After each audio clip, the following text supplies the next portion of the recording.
Good morning. Welcome to RSBN Live. I'm Matthew Alvarez. Thanks so much for live streaming in for this broadcast. We know that at 1:30, so exactly an hour and 30 minutes from right now, the president signs an executive order that will happen from the Oval Office. Now, the president also spoke to the press over the weekend. Let's go to clip number 1 and check out what the president had to say. So go ahead. What prompted you to call off the strikes last night? I was asked to by Saudi Arabia, by UAE, and by Qatar, and by Iran. We were all set to go. It's about at this time right now, and it would have been a massive attack. We're all set to go, but when the allies asked to call it off, you got to sort of say, well, let's see. And the reason they asked is they think there's a deal. There's a deal on Hormuz, and then there will be a deal on the nuclear, or you might call it the denuclearization of Iran. I call it the denuclearization of Iran. So what should we expect? We're holding it. We'll just see. We can do it anytime we want, but we were asked by the 3 primary groups. We were also asked by Iran, very strongly, actually. They said, we'd like to make a deal. Now, I don't know what they say, because a lot of times they'll say that to me, and then they'll go out and say, we don't know what he's talking about. Obviously, they don't want to be attacked. And they knew the extent of the attack because they saw it forming. What happens now? Well, now what we're doing is we're talking to them in the form of a negotiation. It begins tomorrow afternoon, and we'll see if it's true. I'd love to do that, save a lot of lives, save a lot of unnecessary power, to be honest with you. It will take many, many years to ever build it back. If it could, I don't think it would be even buildable back. So we had an attack that would be the biggest attack since World War II, and it would have been disastrous for them. And they didn't want us to do it. And frankly, Saudi Arabia didn't want it either. They thought that a deal is imminent. Is there a deadline, sir? And the deal is imminent, having to do with the Hormuz Strait. And also ultimately the denuclearization of Iran. So when I hear that, I say, well, do we want to go and be this severe? Now, there's a group of people that would like me to just do it. And there's another group of people that does not want me to do it. Does Iran have a deadline to come to an agreement? No, we'll just see how it is. We're ready to go anytime we want. Would I rather make a deal? I'm not looking to kill people. Because people die, a lot of people die, and we don't want that. So they asked us, Iran specifically, but the other 3 said I asked Saudi Arabia, the king, I said, the crown prince, I said, what would you rather do? Would you rather have us do this or not? They said, we would much prefer a deal as opposed to an attack, because you don't know where these attacks lead. I mean, will they be flooded with people pouring into their country and disaster? A lot of bad things can happen. Sir, there's a report that you're moving U.S. troops out of Bahrain and Kuwait. Are troops being moved out of the Middle East? Mr. President, why is the U.S. intervening to support the Japan yen at this time? To support the Japanese currency? Because we have a good relationship with Japan. We're very strong, very, very strong financially. They have a weakening yen, and they wanted a little bit of help, and we're always there for Japan. Japan's been very good to us, with the exception, of course, of Pearl Harbor. Mr. President, what is the U.S. getting out of that arrangement? Financial benefit. Financial benefit. It's also good for the world economy. But we make, like when we did with Argentina, I got criticized, we made $25 billion on that deal. On Venezuela, we make hundreds of billions of dollars. I make good deals. Intel, I made $75 billion for the country. I didn't make for me, I made for the country. Intel. I backed Intel. It's the hottest stock right now on the New York stock, on the various stock exchanges. So we made about $75 to $80 billion. And Japan wanted to, it was really more than anything else, it was a signal of friendship. You've said that the anti-weapon weakening, and the dollar is doing great. You said the fact is, our country is doing great. Everybody wants help from our country. You said the anti-weapon. I'm with ABC News. You said the BBC? ABC. No, ABC. That's worse. You said the I like anti-weaponization. BBC better than ABC. Go ahead. The anti-weaponization fund is back on the table. What are your No, plans? they don't improve. Look, we have a man named Todd Blanche. He's outstanding in every way. Most of you know who he is. You're not going to find a better person. And everybody, and it's because I backed Cornyn's opponent, and his opponent won in a landslide. It's the only reason it's happening. But I will say there are a lot of people that like. People were hurt so badly. 22 suicides. They were destroyed. Their families were destroyed for doing things that, honestly, there's never been an attack on any group of people in this country, in my opinion. Maybe one. There's one group that was attacked violently and viciously, like these people were attacked. And this would be a reimbursement for the pain that they suffered. A lot of people like it. If they don't approve Todd, I put it back on the table. A lot of people like it. A lot of big supporters of Trump like it. Mr. President, there's been some domestic abuse allegations against Congressman Max Miller. Do you think he should resign? Well, I'm going to look at it. I mean, so far it's accusations. I'll be looking at it. Will the U.S. do anything to address OpenAI and Anthropic's models hacking other systems? We're very much involved in that. We have a big stake in that. So does the world. So we're looking at it. So in Canada, have you decided on a punishment yet for the wildfire smoke? What is? Can you share? They were back on Iran. Were you prepared to hit energy targets? I don't want to say that, Steve. Okay. I can't say Okay. that. It was going to be a massive attack. It was going to be an attack that would have been by far the biggest attack since World War II. But they've asked us not to do it. They said, please don't do it. And their neighbors said that too. And so we're just going to see whether or not we can make it, toward the denuclearization. Tomorrow, some negotiations, did you say? What? Well, they suck. On Jay Clayton, what's your directive for him? He's Just supposed to do a great job. He's outstanding, as you know. He's an outstanding man. You look at his education. He was the head of, then he was immediately, very early at a young age, went to the head of Sullivan and Cromwell, one of the most prestigious, maybe the most prestigious law firm in the world. He headed up, well, let's see. I mean, look at the companies. Look at what he did. Oh, by the way, and he was a great, for 4 years, he was a great SEC chairman. Do you want him to continue the initiatives that you had Bill Pulte doing? I want him to do what he wants to do. He's an outstanding person. Everybody wanted him. And he really, I mean, he's truly outstanding. When would you Nancy Guthrie, the investigation into her disappearance now 6 months long, stalled out. Is it time for the FBI to get involved? Or Well, they are involved to an extent, but as you know, the local community really runs those things. And, some people haven't liked the way the local communities run it. They haven't liked the way the sheriffs run it. But we would like to give them the benefit. But we're there anytime they need us. It's a terrible thing. Thank you very much, everybody. Thank you, sir. Thank you. All right, the president speaking to the press there on Air Force One. And then, of course, we'll be hearing from the president at 1:30 Eastern time for an executive order that he'll sign there at the Oval Office. We'll also hear, I'm sure, more questions from the press following that executive order. So thanks so much for sticking with us here on Right Side Broadcasting Network. Let's go to our next clip of the day, a Trump on truth. He said, quote, "My real polling numbers, not those made up by the fake news media, are the best they ever have been.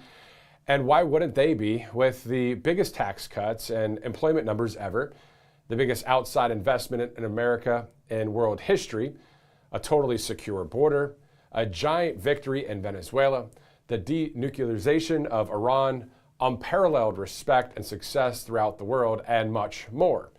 President Trump continues by saying, "Don't believe the radical left's fake poll numbers. They are crooked and corrupt, just like the country-destroying Democrats are crooked and corrupt. Vote Republican for greatness in America. Thank you for your attention to this matter, President DJT."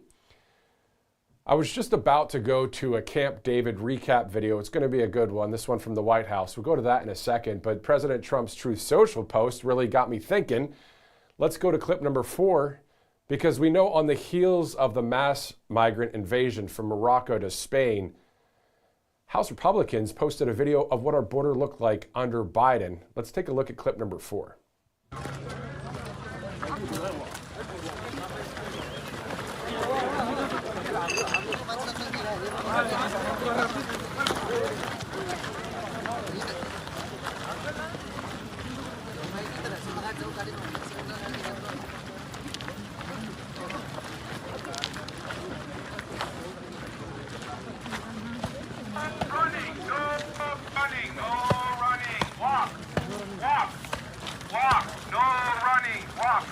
No corran. No hay prisa. No hay fila.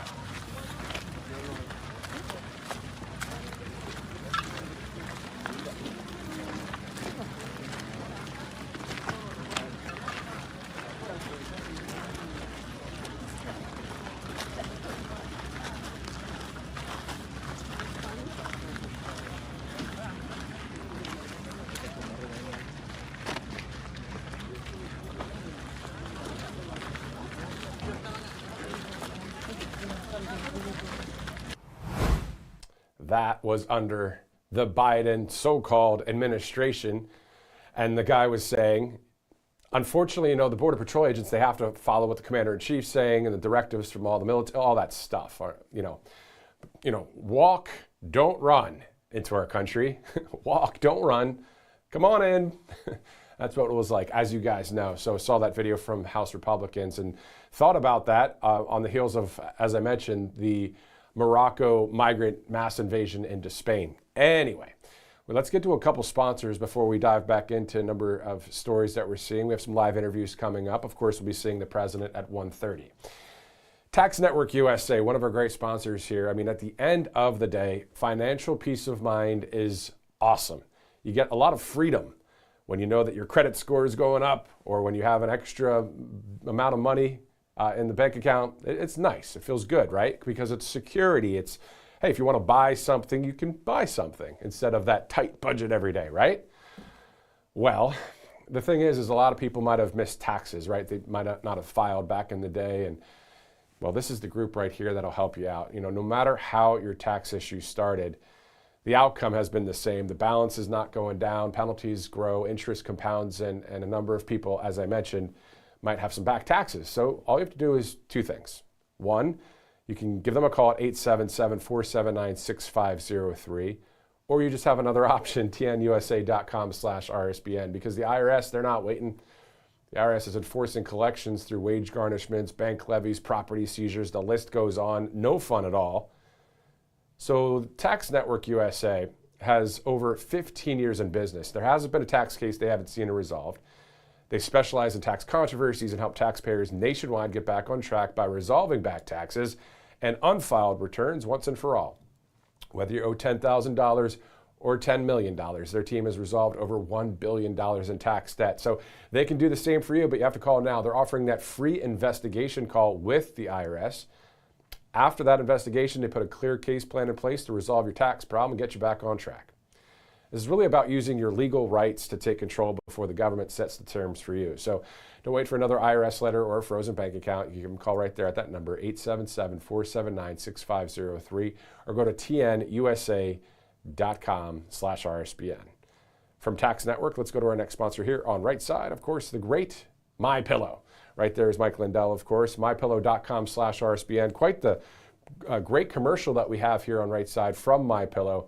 I don't know how he does it. He's running for governor. He's got that company. He has other companies, just taking on a lot. But with God, all things are possible, right? So mypillow.com/RSBN, a ton of great products, as many of you guys know. I remember asking the chat the other day, do you have a MyPillow product? And most of you said yes.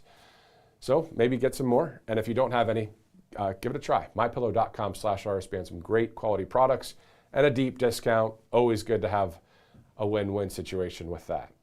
All right, so it's 12:14 Eastern Time. Thanks again for joining us. Hope you had a nice weekend. Looking live there at the Thomas Jefferson Memorial. You can see, I think, in the distance, unless they're trees or little, bushes or something, but it looks like there's quite the tourist activity there. Friday, President Trump held his 13th cabinet meeting of his second administration. A number of you saw that, maybe live or on replay. This time, though, from Camp David. So let's, those of you in big cities, and it's the hustle and bustle all the time, trust me, I've lived in Columbus, Ohio, New York City, Nashville, where else? Any other big cities? Well, Nashville's kind of a medium size, but the point is, let's just take another breather quickly and go to Camp David out there in the beautiful woods and hills of Maryland. Let's look at clip number 3. We just finished our cabinet meeting here at Camp David. It's such a unique place to have it, and it's actually really good because it allows everyone to kind of be focused and on what's happening, because we're right here. It's also a very unique and historic place. For a lot of people, it's their first time here, but to be able to come here and actually get some work done, important work, I think was really unique. I hope we do it again. This is what Camp David's about. It's about building for the future and making sure that we all get together and communicate, and this president is the best communicator in American history. The last time I was here was 62 years ago. When my uncle was president, we came here. My father loved it out here. My uncle loved it out here. Today, I was very happy to be part of an historic event, which was the first open cabinet meeting at Camp David.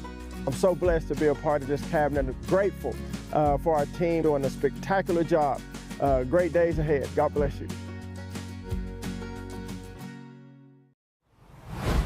From the great outdoors back to the, 8th largest city in America, Washington, D.C., or at least the 8th television market from size, TV household sizes, right?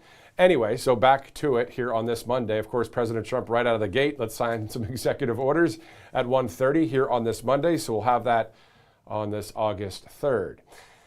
Now, speaking of Washington, D.C., just outside of the city there, or at least the District of Columbia, Dulles Airport is getting that upgrade. Let's go to a quick video from the Transportation Secretary, Sean Duffy, on that with clip number 5. In 1979, Dulles Airport was a peaceful dream of the future. Then something changed. If you are like me and you hate Washington Dulles International Airport, please raise your hand. President Trump unveiling plans to revamp Dulles Airport to the tune of $22 billion. Renovate Dulles Airport here in our nation's capital. New terminals, a new parking garage, and a new underground aero train. To add more than 5 million square feet of new or renovated space. Officials say the new changes will not require any federal funding and instead will come through airport authority bonds. The gateway to the world from our nation's capital. We're building for America and building for the future.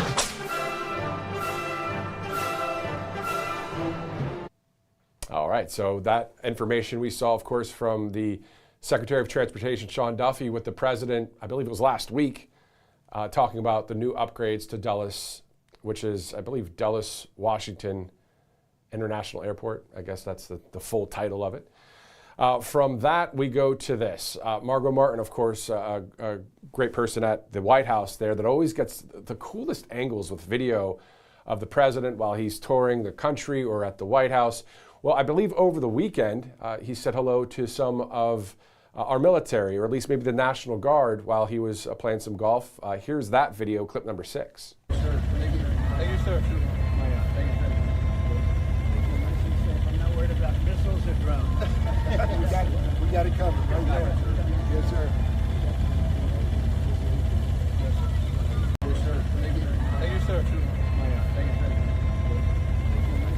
I'm not worried about missiles or drones. we got it covered right there. Yes, sir. All right, great to see the president out there saying hello to everybody.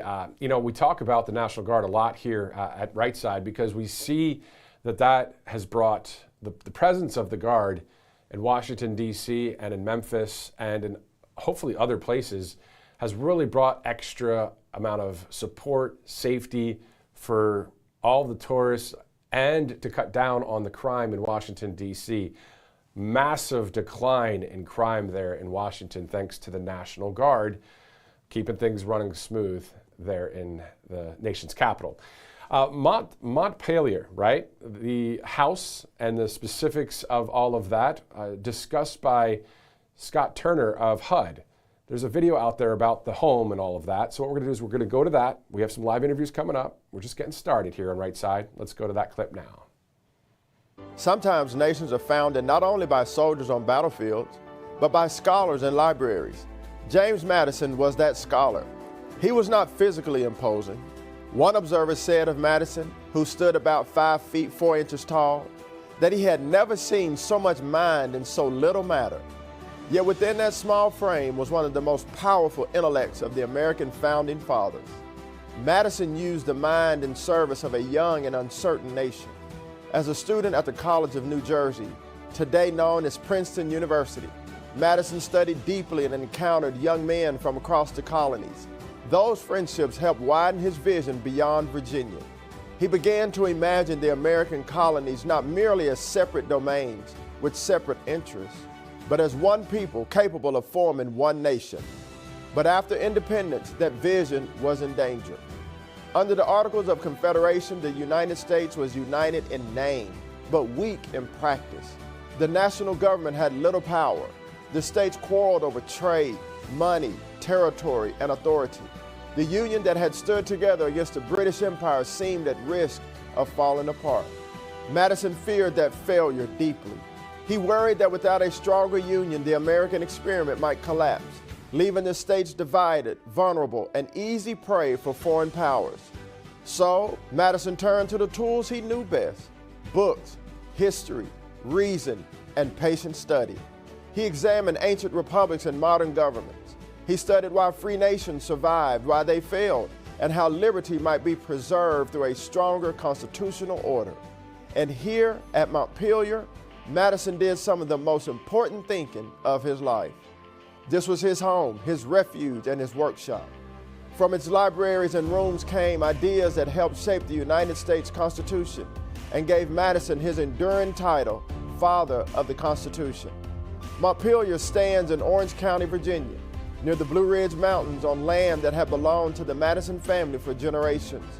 The property was first settled by Madison's grandparents in the early 18th century, and it became the lifelong home of James Madison. Unlike some founders' homes that were primarily monuments to wealth or display, Montpelier is best understood as a house of thought. Its importance lies not only in its architecture, but in what happened within its walls. Here, Madison read, wrote, debated, entertained, retired, and reflected.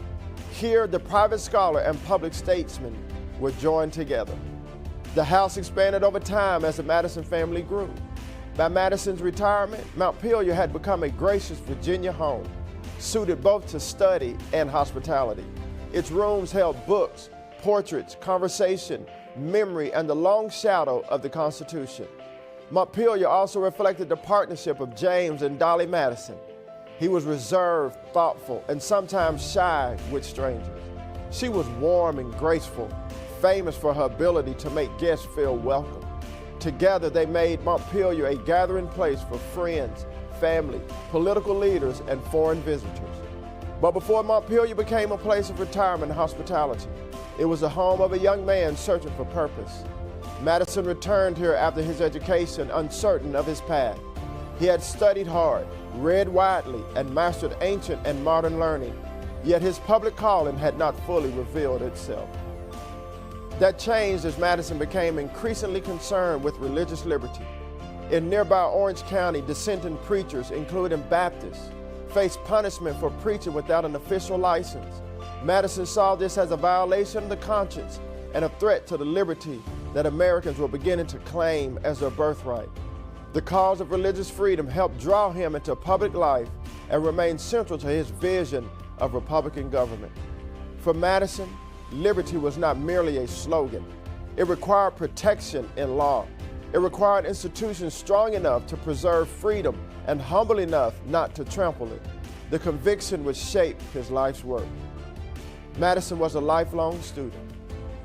From an early age, he was serious and disciplined in his studies. At Princeton, he studied with unusual intensity, reading late into the night and absorbing history, theology, law, political philosophy, and ancient languages.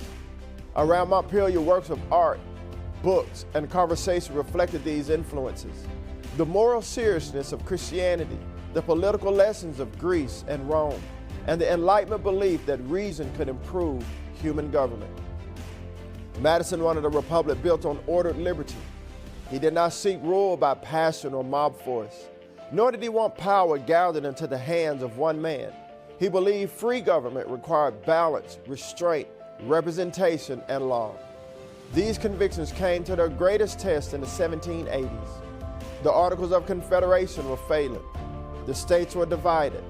The national government was too weak to secure the Union. Madison believed that America needed a new constitutional framework to aid his research. Madison turned to his friend and neighbor, Thomas Jefferson, who was then serving as the American minister to France. Jefferson helped send books from Europe, giving Madison access to works that were difficult to obtain in America. Madison studied them with extraordinary care. This period of preparation helped lead to the Virginia Plan, the proposal that became the starting point for the Constitutional Convention.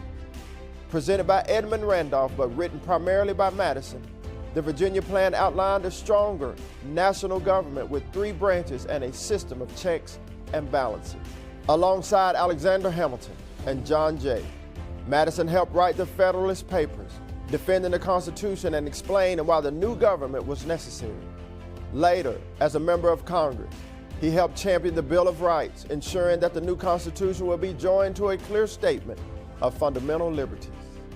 The scholar of Montpelier had become an architect of the Republic. Madison then spent decades serving within the system he helped design. He served in Congress, became Secretary of State under Thomas Jefferson, and was elected the 4th President of the United States. As President, Madison led the nation through the War of 1812, a conflict that tested the strength of the young republic. The war brought danger, humiliation, and sacrifice, including the burning of Washington. Yet the nation endured, the Constitution held, the Union survived. After public life, Madison returned to Montpelier with Dolly. In retirement, the house became a place of welcome. Presidents, statesmen, friends, relatives, and foreign guests came to visit. Thomas Jefferson, James Monroe, Andrew Jackson, and the Marquis de Lafayette were among those connected to the Madison Circle. Lafayette's visit carried special meaning. He had fought for American independence and remained devoted to the ideals of liberty. He also opposed slavery, and his views touched one of the painful contradictions present at Montpelier, as at many Virginia plantations of the founding era. When Lafayette visited Montpelier, he spent much of his visit amongst the slaves in the field by day and attempted to convince Madison to free them by night. Madison recognized slavery as a grave problem for the Republic, but he did not free the people enslaved during his lifetime. That contradiction remains part of the story of Montpelier and of the founding generation. Madison spent nearly 2 decades in retirement. He continued reading, writing, advising, and thinking about the future of the Constitution. Even in old age, the Union remained close to his heart. On June 28, 1836, less than a week before the nation's 60th anniversary, James Madison died at Montpelier. According to tradition, when his niece asked if anything was wrong, he replied, "Nothing more than a change of mind, my dear." They were his last words. Madison's life work remained on his mind until the end. In his final public message, he offered the advice nearest his heart, that the Union of the United States be cherished and perpetuated. Those words were more than a farewell. They were the lessons of his life. Madison had seen what disunion could mean. He had watched the states drift under the Articles of Confederation. He had feared that the American experiment might collapse into weakness, rivalry, and foreign danger. And he had devoted his mind to preventing that fate. Montpelier was a place where much of that labor began. In his libraries, Madison studied the failures of past republics in his quiet rooms. He prepared for the convention that would reshape the nation. From the habits formed here, reading, reflection, discipline, and reason, came ideas that helped give America a durable constitutional order. This home was not a battlefield, it was not a capital, but in many ways, Montpelier was one of the workshops of American union. The Constitution that Madison helped shape became a lighthouse through centuries of storms. It turned a fragile league of states into a lasting republic. It gave structure to liberty, strength to the Union, and a framework through which generations of Americans would debate, reform, and govern themselves. James Madison was the father of the Constitution because he understood that freedom requires more than passion, it requires order. And from this quiet Virginia home, Madison helped make our national motto ring true, E pluribus unum, from many, one. You know, obviously we're celebrating Freedom 250, our independence just happening July 4th for the 250th birthday party. So obviously sharing some of those videos here on the network. I know it's not the most fast-paced thing, but the history from the great Scott Turner about all of these various homes that the Housing and Urban Development Secretary talks about.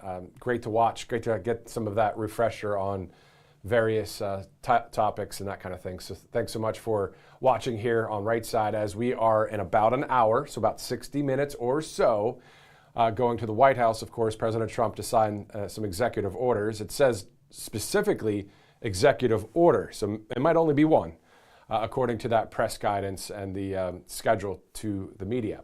Let's go to a couple of our sponsors. We have more to get to, some live interviews coming up as well. So looking forward to that. Let's go to All Family Pharmacy, because being prepared is something Americans have always understood. We prepare our homes before a storm. We prepare our finances for the unexpected, hopefully. So why wouldn't we prepare our medicine cabinet the same way? That's one of the reasons so many families are choosing All Family Pharmacy. They've made it easier than ever to find the prescription medications that you need. So instead of searching only by medication name, you can now search by the medical condition itself. So whether you're dealing with a sinus infection or respiratory illness, or you're simply looking for your everyday maintenance medications, All Family Pharmacy helps point you toward the treatment options commonly used for those conditions. Everything is reviewed by a licensed U.S. physician and pharmacist. So there are a number of physicians and pharmacists that work with All Family Pharmacy. So they all get reviewed, all of these requests, so you can feel confident you're getting trusted information. So just complete a secure medical form, and if appropriate, one of their licensed physicians will provide your prescription. Then your medication is shipped directly to your home. So just visit allfamilypharmacy.com/RSBN. Use the RSBN 10 promo code. Get that 10% off at checkout. And you can give them a call if you have any questions. You can speak with a real person. And you know, a person is usually real, right? Not anymore. We know that we can call, and we know when there's an AI person on there. And sometimes I just go, I don't want to talk to you, AI person, or whatever I say. I'm like, I want to talk to a real person. And that's exactly what you get with All Family Pharmacy. 561-717-6794. Let's go to Birch Gold Group. You know, you don't wait until your house is on fire to install a smoke detector. This is kind of the same premise here. You don't wait until the wind and the rain hammer your windows and the power goes out to prepare for a hurricane. And of course, you don't reach for your seat belt after the impact, because after the crash or the hurricane or the house fire, it's just too late. Within that framework, you don't wait until the dollar goes to zero before you buy gold. It's just too late then. So you can diversify with precious metals now, because you never know what will threaten your savings next. There's persistent inflation, a weakening dollar, unexpected financial disruptions. You don't know what's coming, but you can take a preventative step. You can do that right now by requesting a free info kit on gold from our friends at Birch Gold Group. Just text Trump to the number 989898. There's no cost and no obligation, just straightforward information on how you can diversify your savings, even an IRA or a 401k with gold. We trust Birch Gold. You can trust them too. Text Trump to 989898. Great sponsors here on Right Side Broadcasting Network. It is the bottom of the hour. My name's Matthew Alvarez. Thanks so much for live streaming in. We'll be right back here on Right Side.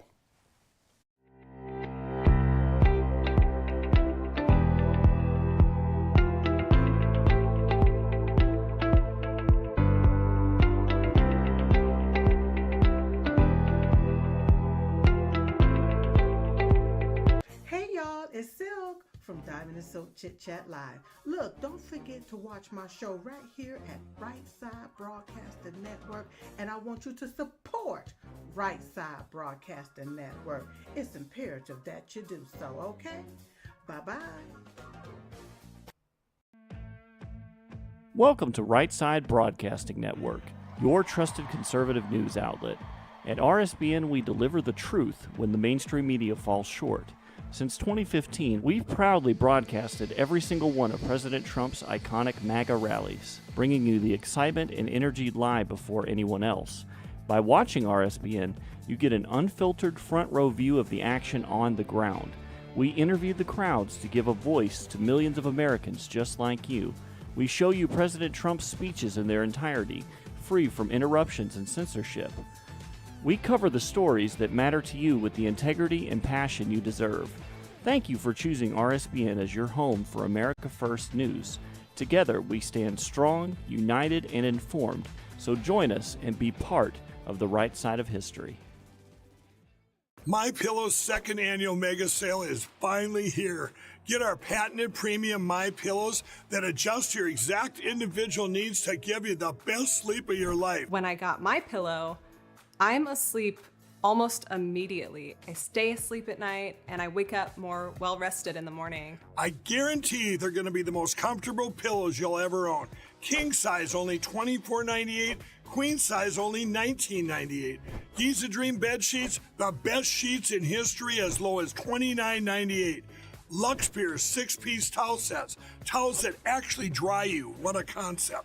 Now only $39.98. And our made in the USA mattresses and mattress toppers as low as $99.98. So go to mypillow.com or call the number on your screen. Use your promo code to take advantage of our second annual mega sale. Plus free shipping options available when you order today. So don't delay, order now. And Mike's not kidding. He said the best sheets in history. I second that. Those Giza Dream sheets, I didn't even really know about them until my wife ordered them, and I'm like, wow, this is great. I'm not kidding. Good stuff. And what a good price that is, too. Under $30, really? Well, good stuff there here on Right Side Broadcasting Network. You know, let's go now to a video all to recap last week in the world of Make America Healthy Again. Let's go to clip 8. From accountability to healthier Americans, I'm Caitlin Sinclair. Here's what made headlines this week. The questions finally caught up to Dr. Anthony Fauci. Well, nothing says honesty like taking the fifth, huh, Doc? This week, long-awaited accountability was served when Dr. Anthony Fauci had to answer to millions of Americans on his involvement in COVID-19. And this might be the healthiest trend we've seen in years. Secretary Kennedy announcing this week that real food is officially outselling highly processed food in America. Real food, high-quality food at affordable prices. Plus, HHS says it's game over for gain-of-function funding. NIH will never again pay for a dangerous gain-of-function experiment. And that was this week's headlines. I'll see you next time. All right, live here on Right Side Broadcasting Network. Of course, a lot of content to go through because there have been how many days since we last saw each other? We saw each other, of course, on Friday, where we were covering Camp David. We saw the president there. There's a behind-the-scenes video, speaking of that RFK Jr. Put on his X account. So why don't we go to that right now? That, I believe, is clip number 10. Let's go to clip number 10.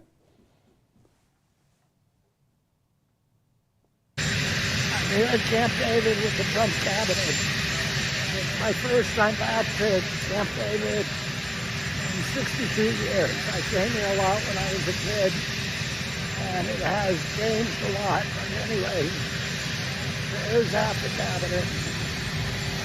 There's the other half.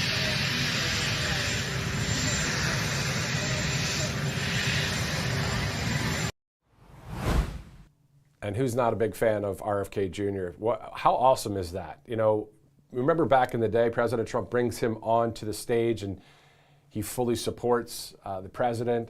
You know, makes me think of Tulsi Gabbard as well. Anybody that is saying, you know what, you might have an R or a D next to your name, but are you on the right side of history or on the wrong side of history, right? So great to see RFK Jr. there.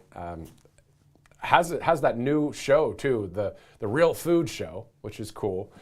And it's great because it's going to be coming directly from someone that understands food products and all of the toxins and all of the stuff that's in processed foods, which I have consumed a whole lot of before. Who hasn't, right? You go through the grocery store and I'm not going to name any products, but anyway, we get it. All right, let's do this. Let's go now to a video from the U.S. Department of Labor. Thank God for our great firefighters and many other workers out there in so many industries. Let's go to clip number 9 and 13. We still run to the fire when push comes to shove. We never back down, no, we never give up. Still home of the brave and land of the free. Out of everywhere been, it's still where I wanna be. From the skyscraper skies to the water tower towns. Ain't running out of dreams, got enough to go around. We can pray what we wanna pray.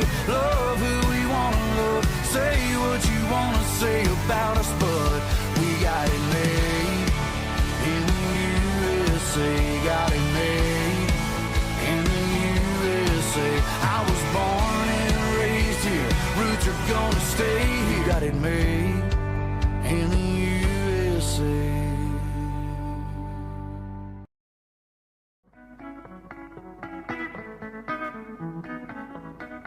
In 2026, under President Trump's leadership, we are seeing historic investments back into the United States. The entire history of the American workforce is now being revitalized because of President Trump's commitment to the American worker and American job creators. The Department of Labor is here to meet those skills, to get the current workforce into these high-skilled, high-paying jobs that the president is delivering on.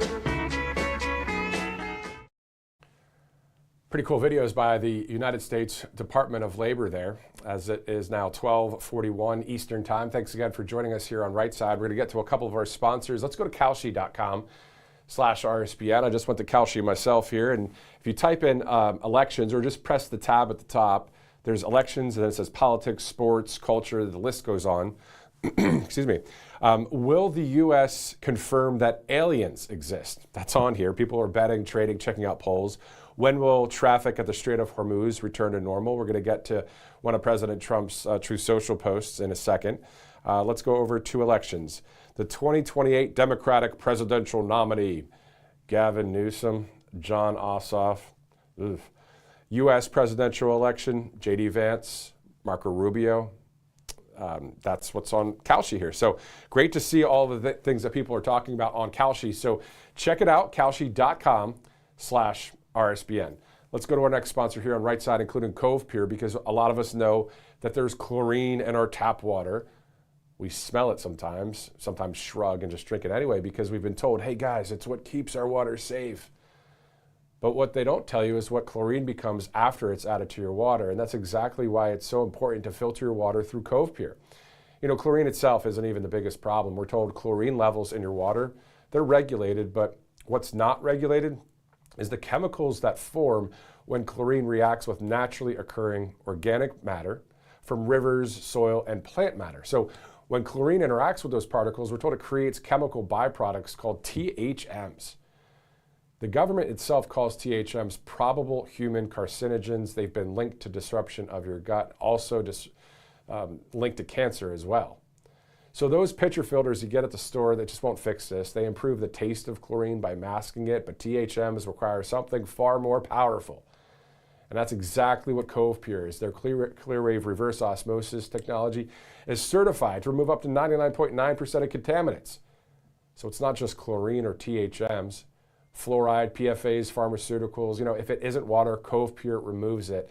And this thing doesn't take up much room at all. As you see there, it's sleek design, right there on the kitchen counter. You don't have to call someone in to install it. You just plug it in, and with a tap of a button, you can get hot, cold, or warm water instantly. The feedback on Cove Pure from our viewers has been incredible. People have told us they can literally taste the difference. And clean water is one of the best investments you can make for you and your family's health. Right now, they're giving all of our viewers $250 off if you use our link there, covepure.com/RSBN. Again, covepure.com/RSBN. Great sponsors here on Right Side Broadcasting Network. And speaking of President Trump and a Truth Social post, let's go to clip number 11. The USA is locked and loaded and ready to go against the Islamic Republic of Iran at levels of military terror, strength, and power not seen since World War II. Despite this, we have just been asked by Iran and other Middle Eastern countries to hold off any attack and that the perimeters of a deal has been agreed to. This would include the immediate, complete, and total opening of the Strait of Hormuz and an end to Iran's nuclear threat. Based on this request, I have agreed for the future benefit of the world and likewise the survival of a successful and prosperous Iran to cancel the attack, subject to being able to rapidly make a deal. The country of Israel joins me in this commitment. Get to work, everybody, and get it done. Thank you for your attention to this matter, President Donald J. Trump. And there are some new posts, too, from the president talking about how this deal, it's going back and forth when it comes to from the Iranians. So we'll monitor that, as many are, especially in the news media. Let's go to number 12. You know, since August is sometimes a big vacation month. It might not be. I mean, I think it is, right? At least when I don't know, I worked in in New York back in the day, the city would become a ghost town in some ways. It would just be a lot easier to get around and all of that because everybody goes on vacation. At least New Yorkers do in August. Anyway, I thought I'd ask the age-old question on Truth Social. All right, this is a very basic question, very common sense, very whatever. And let's take a look at some of the polls here. Mountains or the beach? 76 votes so far. You know that's a lot. And I thank you guys so much for voting and being a part of it. It's just fun. I love Truth Social. Really got back into the whole social media game because of Truth Social, because of President Trump, because I saw what was happening with Twitter back in the day, and I said, you know what, I'm gonna get out. I'm not gonna be with part of Twitter. I don't like it. Well, now I like it, and I'm on X, but I love Truth Social. So anyway, if you'd like to vote, just go to @MatthewAlvarez, mountains or the beach, and maybe we'll ask our live audience that as well, who's watching on our various platforms. All right, enough of the soft, easy stories, right? Let's go to our Coast Guard. Thank God for our U.S. Coast Guard. Clip number 14. We decided to put me down on scene. I knew I was not going to be getting in that water alone, especially without a team. And you know, my main goal being on scene at Mystic was just going to be triaging all the survivors down there. They're coming on board. You know, some of them are excited to get into a helicopter and they're ready to go, and they're kind of smiling, looking around. And others are just they're crying. They're scared. I mean, you're getting into a big military helicopter, and they're not used to that. For all the rides, I made sure I looked back. I gave them a smile. You know, gave them a thumbs up. All right. Well, we've heard so many great stories from our great Coast Guard out there. I mean, not only out in the open sea, right, but those rivers, those lakes, those rescue operations that they do. Just imagine being in a helicopter, going down on a rope or whatever it is, and then scooping up people and saving people's lives like that. It's pretty awesome stuff. If you're just joining us, we were talking about this poll that I asked about on Truth Social. And good morning, great patriots. It says mountains or the beach, right? So I want to let you know that the mountains are winning right now. 56.2% say they like the mountains. 43.8% the beach. I like both, but if I were to pick, which I did vote, and you might see, you probably can't see that. I picked the mountains. Definitely love the mountains, man. It's awesome stuff. Western Colorado, as I've mentioned before. Anyway, going from thanking God for our U.S. Coast Guard, let's thank God for our truckers out there, the ones that are American citizens, right, driving. And if our trucks stop, as I saw the other day from a post from either the White House or one of the departments within the administration, if the truck stops, America stops. Let's go to a recap video of the Freedom Haulers event that happened. Let's go to clip 15. So we're here to celebrate with the President the Freedom Haulers Initiative, and we're appreciative to the Trump administration for this initiative that will make it easier for veterans to transition out of military service and into the trucking industry. I've been working for UPS for 35 years. I served in the Maryland Army National Guard for 6 years. Truck driving is a great industry to go to, especially coming out of the military. If you can drive the big rigs in the military, you can do it out here. And thank you, President Trump, for helping veterans like me. This really addresses two critical issues in trucking. One, of course, is the employability of our veterans. And secondly, this is really another step that the Trump administration has been taking in securing the safety of our roadways. We are seeing this active involvement of the administration in taking bad actors off the road and now replacing them with our phenomenal veterans. When I served in the Army, I actually served as an 88 mic truck driver. So it's really encouraging for me today to see the administration making a clearer and easier pathway for veterans to be able to get high-paying jobs in the trucking industries. Veterans and trucking are a great fit. Veterans tend to be mission-minded, focused on the team, focused on the safety of others. I spent 10.5 years in the Marine Corps. I've been truck driving for 29 years now. I'd like to thank the President and everything he's doing for veterans. It's really made a difference. Thank you, President Trump, for giving us the opportunity and having this program, giving the veterans the opportunity to be able to transition from off the battlefield. If I can drive a truck like this, then I should be able to drive a truck for FedEx. I would like to say thank you very much, Mr. President, for inviting me here today in order to celebrate such a historic event. I said, Mr. President, what do you want me to do? He said, just take care of my veterans. So every day now, since the last year and a half, veterans at the VA are first and only in what we do. All right, if you're just joining us, of course, we'll be seeing President Trump at about 1:30 Eastern time, so about 40 minutes out from that if it's on time. If it's not, it's all good. We know how to stretch most of the time here at Right Side, of course. Sometimes you keep on talking, keep on blabbing, keep on thinking about all these different subjects to talk about. But I'll tell you what, we look forward to seeing, of course, President Trump a little bit later. Of course, some crane activity live right now in D.C., so not sure what it is specifically. I'm not there. I just see that picture just like you do. So anyway, let's go to All Family Pharmacy. Being prepared is something Americans have always understood. Of course, we prepare our homes before a storm, or we prepare our finances for the unexpected. So why wouldn't we prepare our medicine cabinet the same way? That's one of the reasons so many families are choosing All Family Pharmacy. This independent pharmacy made it easier than ever to find the prescription medications that you need, because instead of searching only by medication name, you can now search by the medical condition itself. So whether you're dealing with a sinus infection or a respiratory illness, or you're simply looking for your everyday maintenance medications, All Family Pharmacy helps point you toward the treatment options commonly used for those conditions. Everything is reviewed by licensed U.S. physicians and pharmacists, so you can feel confident you're getting trusted information. So all you have to do is complete a secure medical form, and if appropriate, one of their licensed physicians will provide your prescription. Then your medication is shipped directly to your home.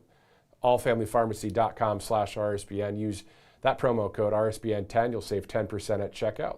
561-717-6794 is the number. You can speak with a real person who can answer your questions, not an AI person, if you want to call them a person. Anyway. 561-717-6794. Great sponsor here on Right Side Broadcasting Network. Let's go to Birch Gold Group in the meantime. You don't really wait until your house is on fire to install a smoke detector. You don't wait until the wind and rain hammer your windows and then the power goes out to prepare for a hurricane. And of course, you don't reach for your seatbelt after the impact, because after the crash or the hurricane or the house fire, it's just too late.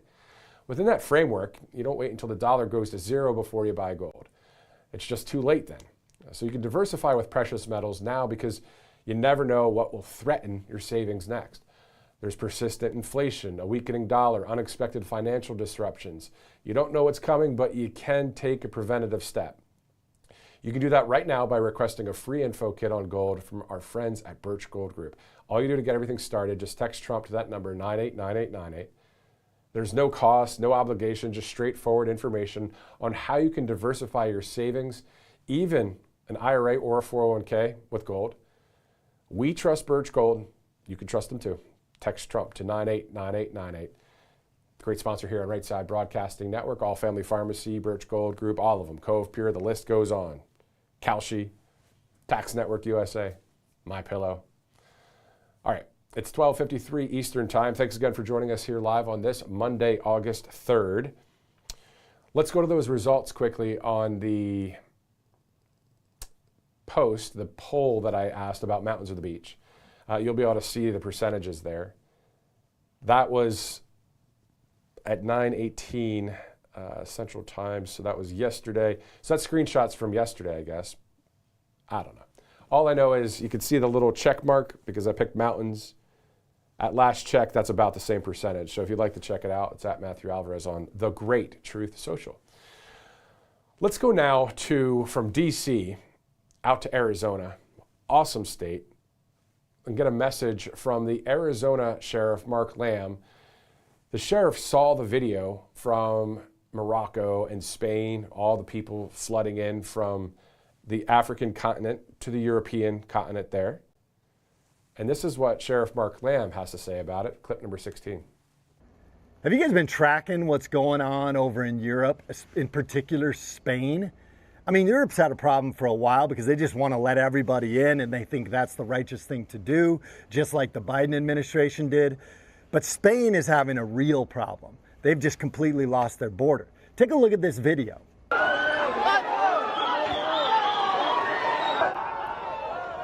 Actually, this video is from here. That's what we were dealing with under the Biden administration. I haven't forgotten. We had millions of people flow into this country under the Biden administration, and it looked just as bad, if not worse, than what you're seeing in Spain. So don't pretend for a second that it can't come here, because it already has. And we've got to do our best to fix this problem long term. I'm running for the U.S. Congress because I understand the immigration issue, the border security issue. As a matter of fact, I will probably have the most hands-on, on-the-ground knowledge in Washington, D.C. when I get there as your next congressman from here, from Arizona. So please get out and vote, because what we cannot do is end up like Spain or Europe, and we certainly cannot go back to what it was under Joe Biden and their broken immigration policies, because that is what the Democrat Party will do if you elect them again. If you believe in your country and you believe in border security, please show up and vote. God bless everybody. All right, there you go. Sheriff Mark Lamb out there in the Grand Canyon State. Let's go from Arizona to a state that is becoming a political battlefield. I mean, all of the states really. I mean, we're really fighting for our freedoms when it comes to a lot of issues that are out there. But Trump endorsed Mike Rogers, who's running for Senate in Michigan. Let's go to an AI video that the Rogers team created about his socialist and communist opponents. Clip number 17.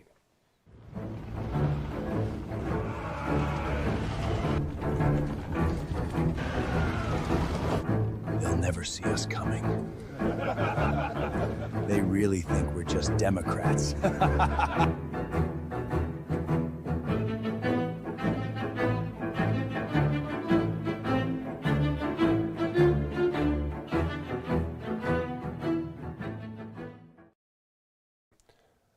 I love AI videos when it comes to politics these days. Spencer Pratt, I was told it wasn't his team that created those AI videos when he was running for mayor in LA, and should be hopefully winning that race. But of course, he's not even in it anymore because they counted all the ballots. Well, anyway, it's pretty cool to be able to use AI for videos these days. But that race there, that he's talking about AOC and others that are coming out to Michigan to support other candidates. These are some extreme socialist communists. I can't believe it. I was watching the other day, you know how on X or on YouTube or wherever you are, Rumble, you just get on there and you just go on for hours in some cases. Well, I was checking some posts out from Marxist groups, the DSA, the Democrat Socialists of America, and all this stuff. And I was diving into all that, just scrolling, checking out all these posts, and I'm like, these guys really think they're going to win.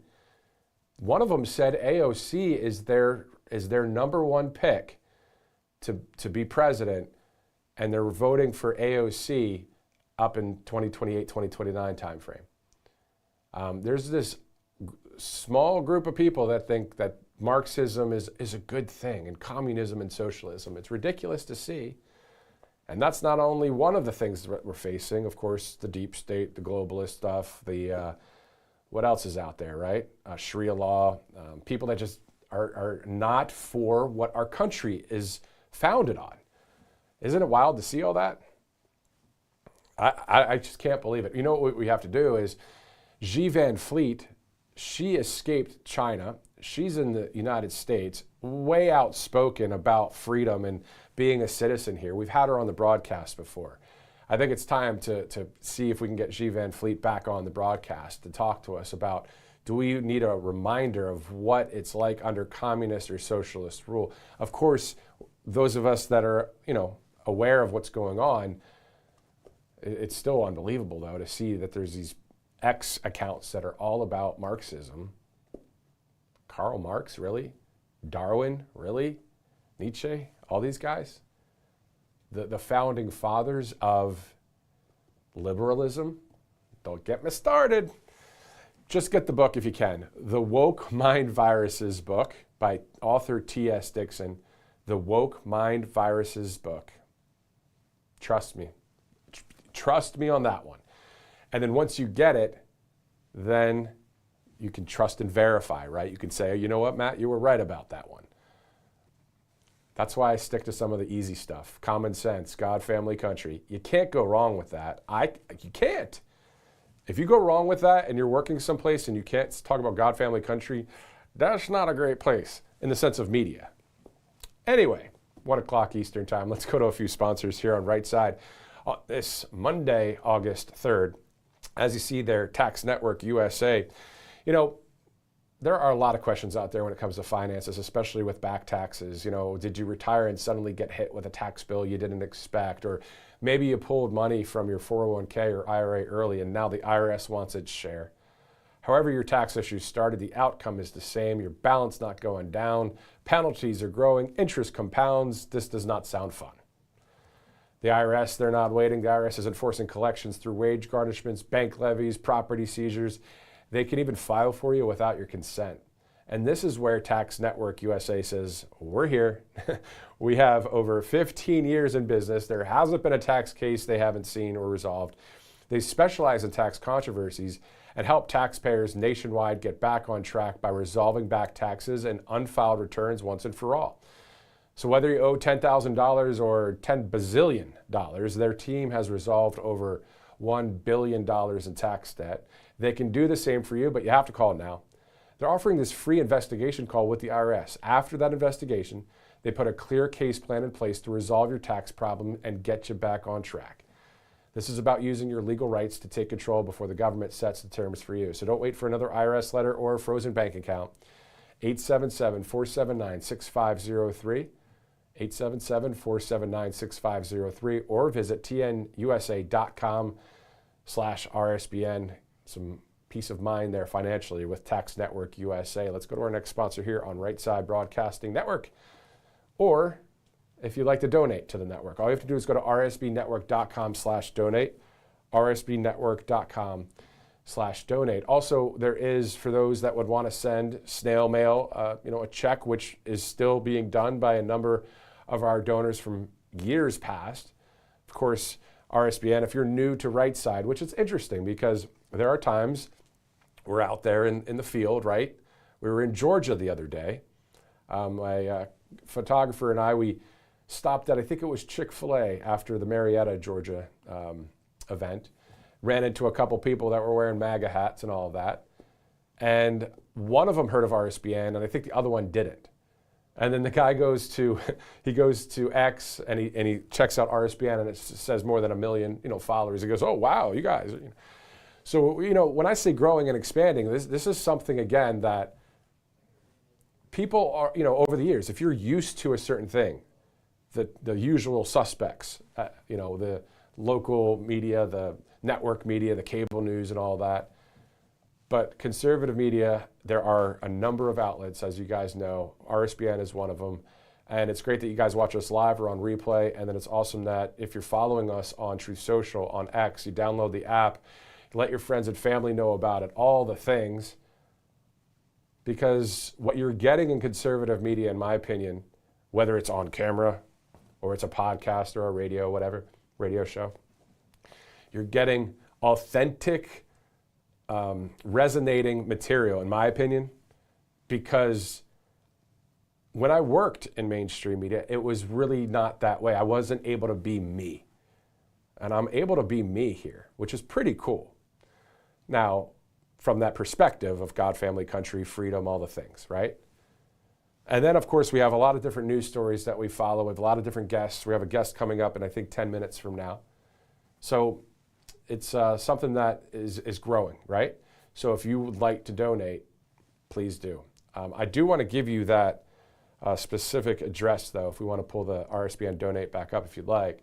1550 Opelika Road, Suite 6, Box 344, Auburn, Alabama. 36830 is the address if you'd like to send a check. All right, so it's 1:04 Monday, August 3rd, of course. Let's go, and I was talking about Marietta, Georgia. That's perfect timing for clip 18, which is a photo of a number of people in the middle of chanting USA. You guys remember that last week or 2 weeks ago? If we could maybe pull it full screen if we want, mid-USA chant in Georgia last month. And you see, that's America right there. There's a dose of America right there We the people, and they're chanting USA. And that's a screenshot from a video that I took and posted, but I paused it and I looked at this. I said, you know what, that's awesome.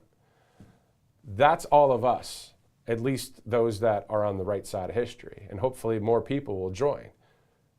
But that's what it's all about. This is why we do what we do. It's because we want, for every person in that photo and everybody that's watching right now, we simply want our country to win, and we want our freedoms to stay intact. And thank God we have President Trump in office and not Kamala Harris. This is RSBN Live. I'm Matthew Alvarez. We'll be right back.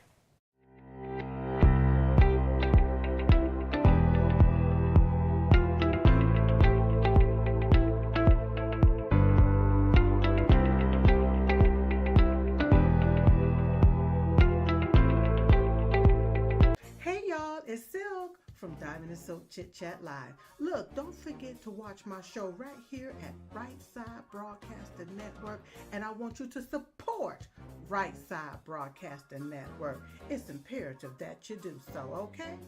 Bye-bye. Welcome to Right Side Broadcasting Network, your trusted conservative news outlet. At RSBN, we deliver the truth when the mainstream media falls short. Since 2015, we've proudly broadcasted every single one of President Trump's iconic MAGA rallies, bringing you the excitement and energy live before anyone else. By watching RSBN, you get an unfiltered front row view of the action on the ground. We interview the crowds to give a voice to millions of Americans just like you. We show you President Trump's speeches in their entirety, free from interruptions and censorship. We cover the stories that matter to you with the integrity and passion you deserve. Thank you for choosing RSBN as your home for America First News. Together, we stand strong, united, and informed. So join us and be part of the right side of history.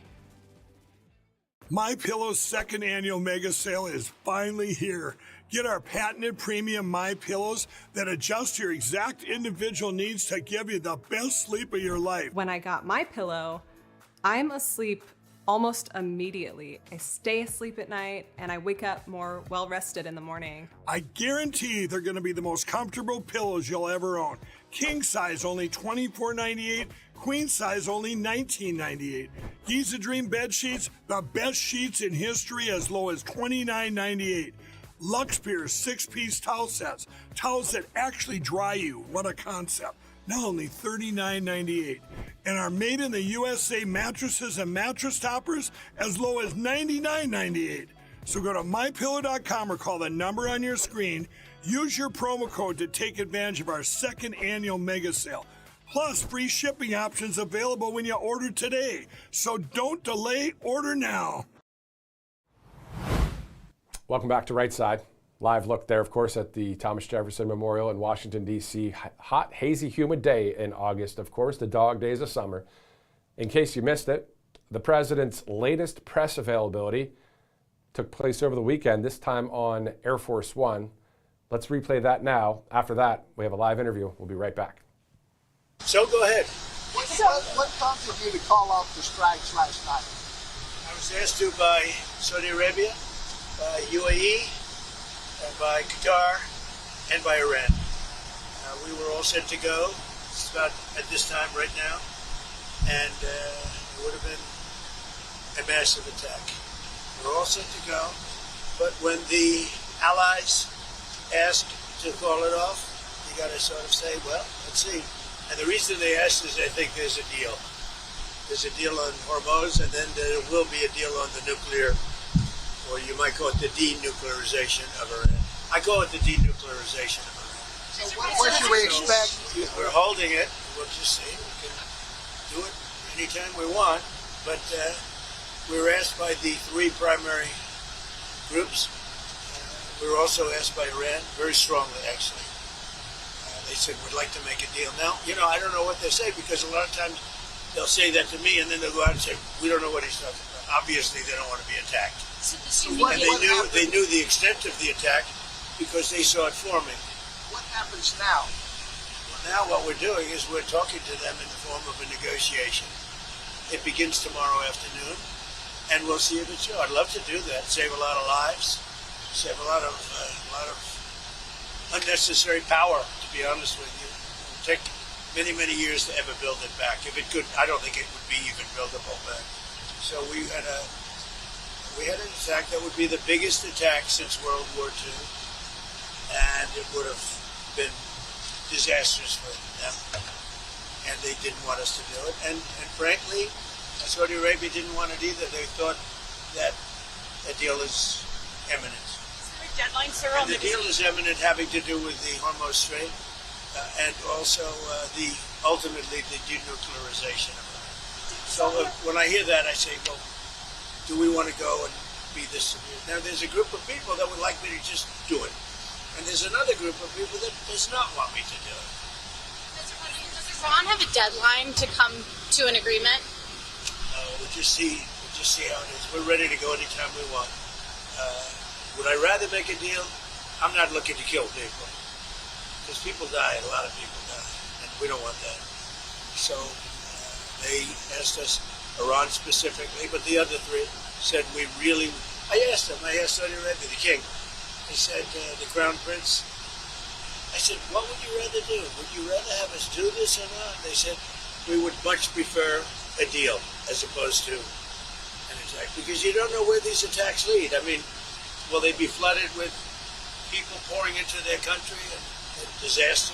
A lot of bad things can happen. Sir, there's a report that you're moving U.S. troops out of Bahrain and Kuwait. Are troops being moved out of the Middle East? Mr. President, why is the U.S. intervening to support the Japan yen at this time? To support the Japanese currency? Because we have a good relationship with Japan. We're very strong, very strong financially. They have a weakening yen, and they wanted a little bit of help, and we're always there for Japan. Japan's been very good to us, with the exception, of course, of Pearl Harbor. Mr. President, what is the U.S. getting out of that arrangement? Financial benefit. Financial benefit. It's also good for the world economy. But we make, like when we did with Argentina, I got criticized, we made $25 billion on that deal. On Venezuela, we make hundreds of billions of dollars. I make good deals. Intel, I made $75 billion for the country. I didn't make for me, I made for the country. Intel. I backed Intel. It's the hottest stock right now on the New York stock, on the various stock exchanges. So we made about $75 to $80 billion. And Japan wanted to, it was really more than anything else, it was a signal of friendship. You said that because the yen is weakening, and the dollar is doing great. You said the fact is, our country is doing great. Everybody wants help from our country. Yeah. You said the anti-weapon. I'm with ABC News. You said the BBC. Oh, ABC. That's worse. You said the anti-weaponization. BBC better than ABC. The anti-weaponization fund is back on the table. What are your plans? No, they don't improve. Look, we have a man named Todd Blanche. He's outstanding in every way. Most of you know who he is. You're not going to find a better person. And it's because I backed Cornyn's opponent, and his opponent won in a landslide. It's the only reason it's happening. But I will say there are a lot of people that people were hurt so badly. 22 suicides, they were destroyed, their families were destroyed, for doing things that, honestly, there's never been an attack on any group of people in this country, in my opinion. Maybe there's one group that was attacked violently and viciously, like these people were attacked. And this would be a reimbursement for the pain that they suffer. A lot of people like it. If they don't approve Todd, I put it back on the table. A lot of people like it. A lot of big supporters of Trump like it. Mr. President, there's been some domestic abuse allegations against Congressman Max Miller. Do you think he should resign? Well, I'm going to look at it. I mean, so far it's accusations. I'll be looking at it. Will the U.S. do anything to address OpenAI and Anthropic's models hacking other systems? We're very much involved in that. We have a big stake in that. So does the world. So we're looking at it. In Canada, have you decided on a punishment yet for the wildfire smoke? What is it? Can you share? Back on Iran, were you prepared to hit energy targets? I don't want to say that. Okay. Can't say that. It was going to be a massive attack. It was going to be an attack that would have been by far the biggest attack since World War II, but they've asked us not to do it. They said, please don't do it. And their neighbors said that too. And so we're just going to see whether or not we can make a deal toward the denuclearization. Tomorrow, some negotiations, did you say? Well, sorry. On Jay Clayton, what's your directive for him? He's Just to do a great job. He's outstanding, as you know. He's an outstanding man. You look at his education. He was the head of, then he was immediately, very early at a young age, went to the head of Sullivan and Cromwell, one of the most prestigious, maybe the most prestigious law firm in the world. He headed up, well, let's see. I mean, look at the companies. Look at what he did. Oh, by the way, and he was a great, for 4 years, he was a great SEC chairman. Do you want him to continue the initiatives that you had Bill Pulte doing? To do what he wants to do. He's an outstanding person. Everybody wanted him. And he really, I mean, he's truly outstanding.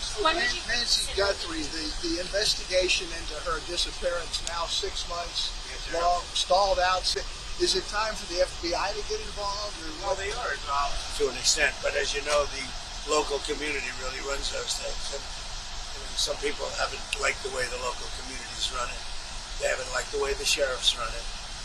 But we would like to give them the benefit. But we're there anytime they need us. It's a terrible thing. Thank you very much, everybody. Thank you, sir. Thank you.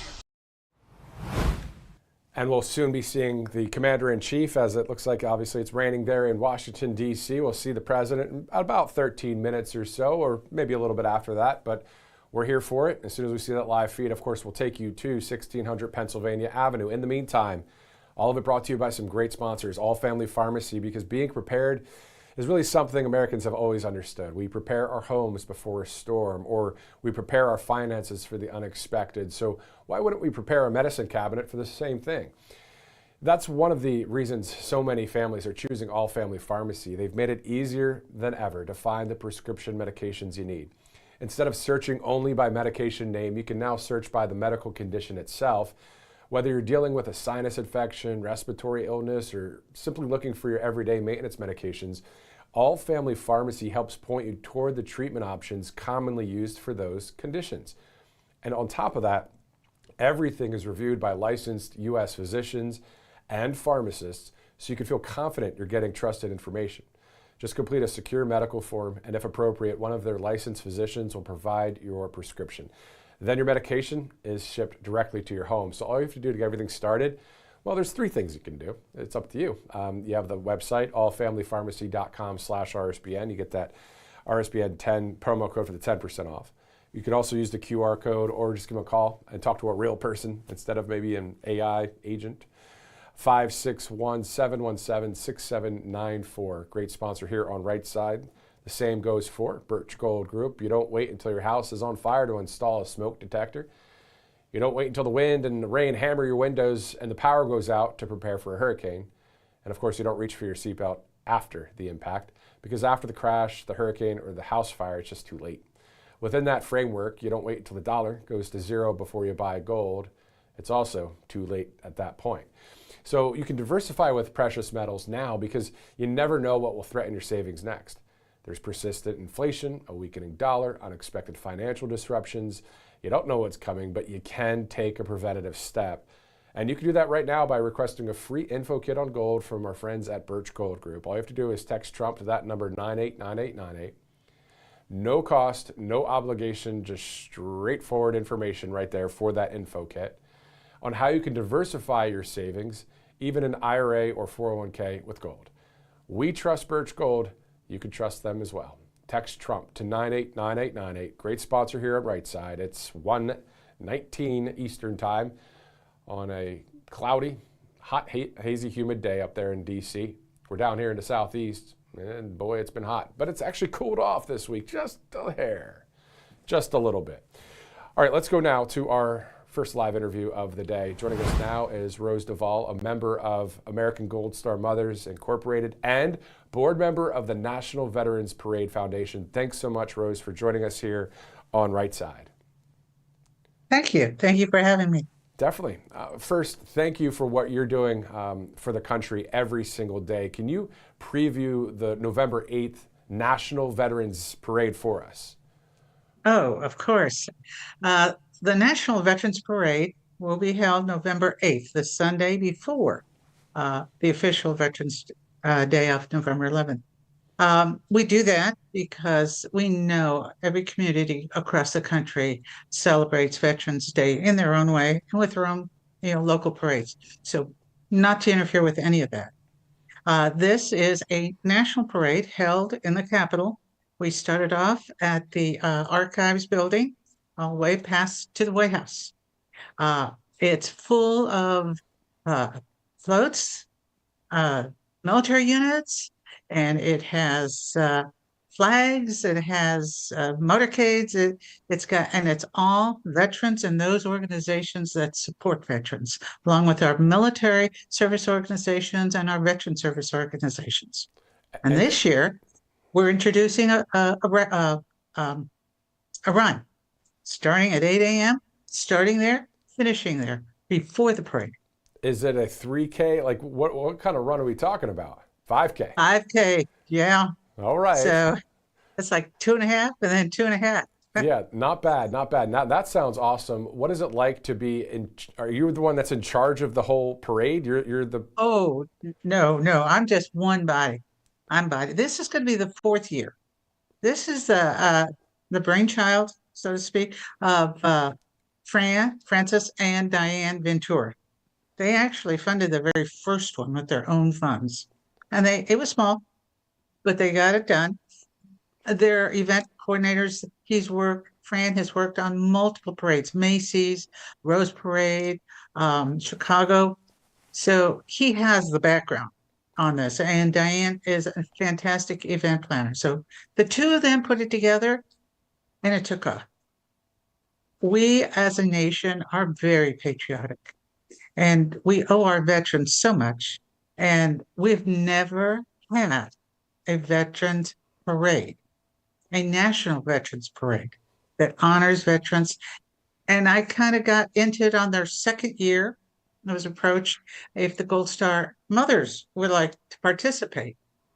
And of course we did, because many of us are veterans. And of course, we're all mothers of fallen heroes. So it was a natural fit for us to support them. And then the next year, we just kept saying, oh, we know veterans that need to be in it. Yeah, the Armed Forces Retirement Home there in DC, all veterans. They loved being on the float. We got the females out there, female veterans that had been forgotten. All the male veterans, the armed services, even the young people that are looking to the military, like Sea Cadets, the ROTC students from the various branches, all willing to join. And we've gotten some great support from the DC Mayor's Office and the DC government, because, the majority, there's a good deal of veterans in all of those employees, city employees, from the local police, DC police, even the Guard, and just people in general. DC has a lot of veterans throughout the community. Yeah, and I was just thinking about how the National Guard is in DC. They'll be, I'm sure, there and walking around for security as well. I mean, how awesome is that President Trump called the National Guard up and said, hey, guys, let's do this? It's wonderful. I mean, President Trump has been one of the greatest supporters of the military and of the veterans. And this just, you can't say enough about the support we're getting from across the board, because I think people know and respect and understand, our country stands on the shoulders and the graves of our veterans and fallen heroes. It's so true. And it makes me think of the one time I was at, I don't remember which airport it was, but a number of veterans were the honor flight. Is that what they're called, right? And everybody in the whole terminal was clapping, and they're just, it was an awesome moment there. And speaking of the president, he's really embraced Gold Star families in both of his administrations. Have you seen or experienced any of that heartfelt respect from the commander-in-chief out there? Across the, specifically at the parade, no, but in general, yes, because he supports it.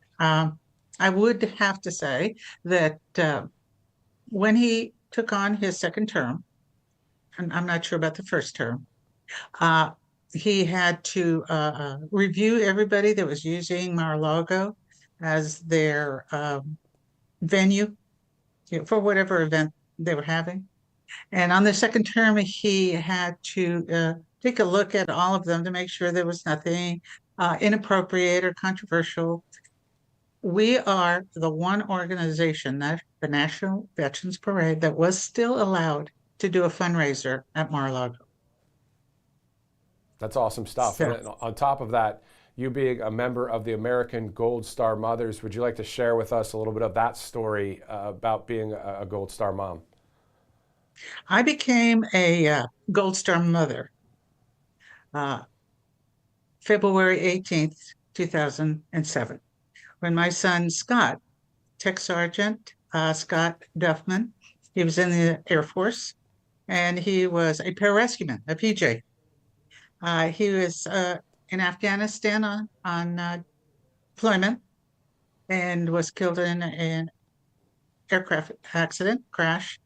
That's when I became a Gold Star mother. It took me about 5 years. You go through a lot of grieving, anger, and then I joined the American Gold Star Mothers organization, where I found other mothers that we all went through the same thing. You don't have to explain yourself; they get it, and you find some sense of belonging, some sense of shared experience. And I felt at that point I needed to pick up the baton. For me personally, it was to pick up the baton for my son, who was a pararescueman. And in the Air Force, I don't know if you're familiar with PJs or pararescuemen. Their primary duty is to rescue down pilots. And they are trained in every aspect of how to get to that pilot and rescue, whether it be scuba diving, skydiving, mountain climbing, whatever it takes. He's a medic first, but he's got to get to the patient, get to the pilot, and treat him medically, and then be able to get him out.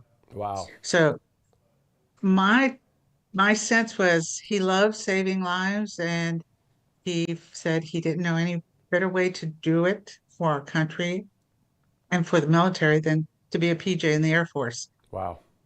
What And a story. he was with the JSOC, the Joint Special Operations Command. He was with the 24th Special Tactics Squadron at Fort Bragg. They team with the SEALs, the Rangers, combat controllers, to do what they have to do to go do their mission.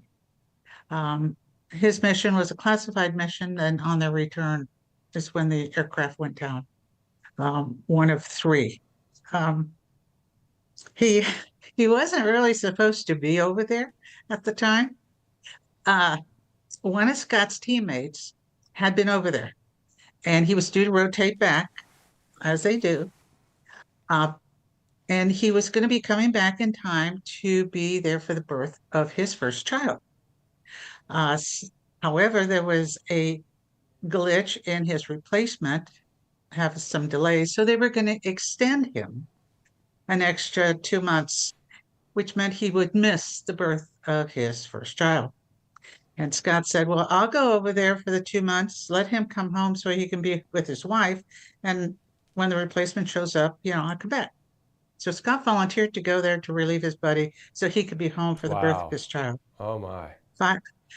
5 days into it, they went out on the mission, and coming back, as the aircraft was going down, Scott told his team, and there were 3 other PJs with him, to get on the ground because they were on a Chinook with the 2 motors and they were up front behind the pilot.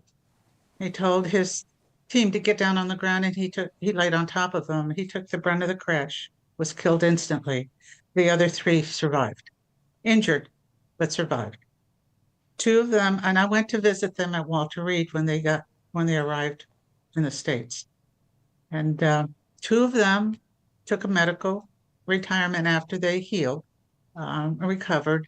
They took medical retirements. The third stayed in and retired just 2 years ago, and attributes Scott for saving his life. So, and he said he wanted to carry on what Scott started. And he said, he saved me for a reason.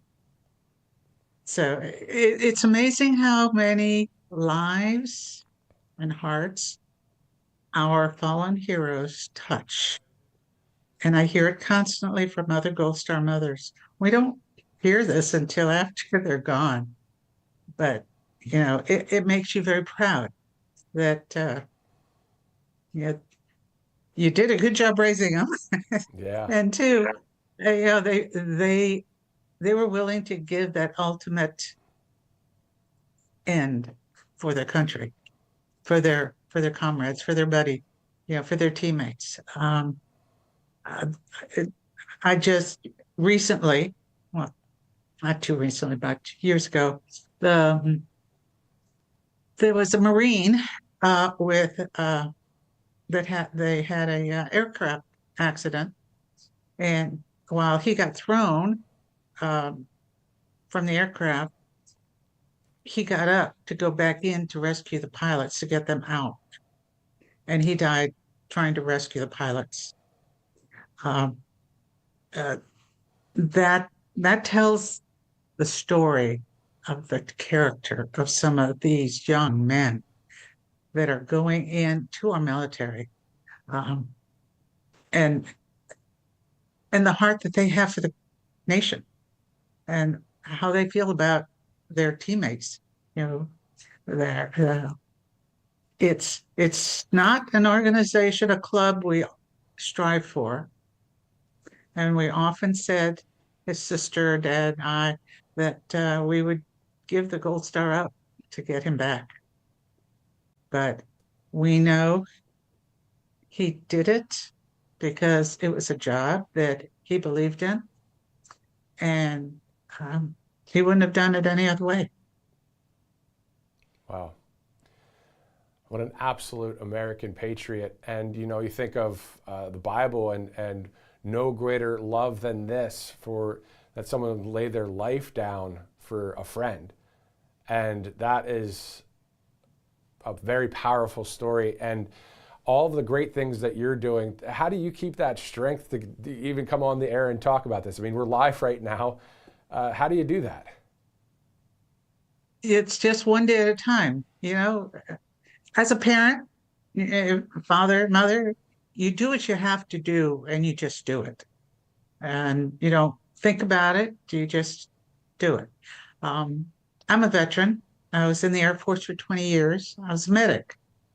And you learn. You do what you have to do at the moment, and you just keep going.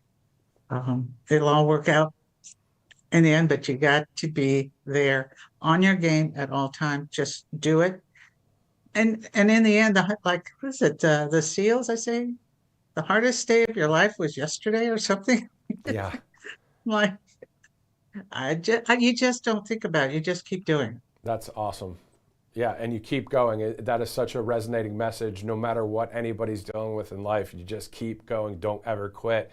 Rose, where can people follow you, or this story, or any websites that people can connect with you if they'd like? Oh, well, they can always reach me through the National Veterans Parade, or through American Gold Star Mothers, Inc. Org. I mean, the website's there, and we're getting ready. In 2028, we will have been around for 100 years. Wow. So we will be having a centennial here in DC. We will celebrate it because here in DC was when it was formed. So back in 1928, I mean, yeah, what can you say? But yeah, Gold Star Mothers, AmericanGoldStarMothers.org. You'll find all kinds of information there. The president, I mean, I've been with the organization for a long time, since 2012, I think. So Rose Duvall, thank you so much for spending the time with us and sharing these stories that I'm sure are not easy to talk about, but like you said, you just do it, you keep going, and I will be a voice for the people that are probably watching this right now to say thank you for what you do for the country. You're one of us in the sense of we, the people that love God, family, and country, so thank you so much for it. Rose Duvall, everybody, thank you again for joining us, ma'am. Thank you. Thank you. Wow. Powerful stuff, man. Wow. That's the kind of stuff that we, anyway, that was powerful. Let's go to a couple sponsors. As we are awaiting President Trump, of course, he'll be signing some executive orders coming up here any minute from now. Kalshi.com/RSBN, of course, a great sponsor here on Right Side Broadcasting Network. You have 3 ways to get to Kalshi. You have the QR code, the website, Kalshi.com/RSBN, or you could download the app as well. A ton of different topics to bet, trade, or just check out polls. You could do that right there. People talking about the next presidential cycle, people talking about all sorts of different things going on. But I'm just glad that we have someone in charge right now that is a commander-in-chief that is not woke like a Kamala Harris. Holy smokes, that would have been awful. Anyway, Kalshi.com/RSBN, great sponsor here. Let's go to our next sponsor, Cove Pure, as you see there on your screen. Most of us know there's chlorine in our tap water. We sometimes smell it, shrug, and maybe drink it anyway because we've been told it's what keeps our water safe. But what they don't tell you is what chlorine becomes after it's added to your water, and that's why it's so important to filter your water through Cove Pure. Chlorine itself isn't even the biggest problem. We're told those levels of chlorine in your water are regulated, but what's not regulated are chemicals that form when chlorine reacts with naturally occurring organic matter from places like rivers, soil, and plant matter. When chlorine interacts with those particles, it creates chemical byproducts called THMs. The government itself calls THMs probable human carcinogens. They're linked to disruption of your gut and also linked to cancer. Those pitcher filters that you get at the store, they just won't fix this. They improve the taste of chlorine by masking it, but THMs require something far more powerful, and that's exactly what Cove Pure is. Their Clearwave reverse osmosis technology is certified to remove up to 99.9% of contaminants. So it's not just chlorine or those THMs. How about fluoride or PFAs, pharmaceuticals? Basically, if it isn't water, Cove Pure removes it. And this thing doesn't take much room at all. You can see right there on your kitchen counter if you want to put it there. Also, you just plug it in and you don't have to call someone in to install it, all that. It's pretty easy stuff. And then what's awesome is you could also get whatever temperature water you want, hot, cold, or warm with a tap of a button. The feedback on Cove Pure from our viewers has been incredible, and people have told us they could literally taste the difference. Clean water is one of the best investments you can make for you and your family's health. And right now, they're giving RSBN viewers $250 off if you use our link. So go to covepure.com/RSBN and save that $250 right there with this great sponsor here on Right Side Broadcasting Network. Wow. Still thinking about that interview with Rose Duvall, the member of American Gold Star Mothers, Inc., and a board member of that National Veterans Parade Foundation, that in that city right there, the District of Columbia, on November 8th. Of course, November 11th would be, I guess that would be a Tuesday, if I'm getting it all correct. So it's a Sunday event, November 8th. So we'll be, of course, monitoring that. Speaking of upcoming events for the president as well, on Wednesday, President Trump will travel to Nevada, where he'll highlight the working families' tax cuts and other accomplishments during a speech in Las Vegas.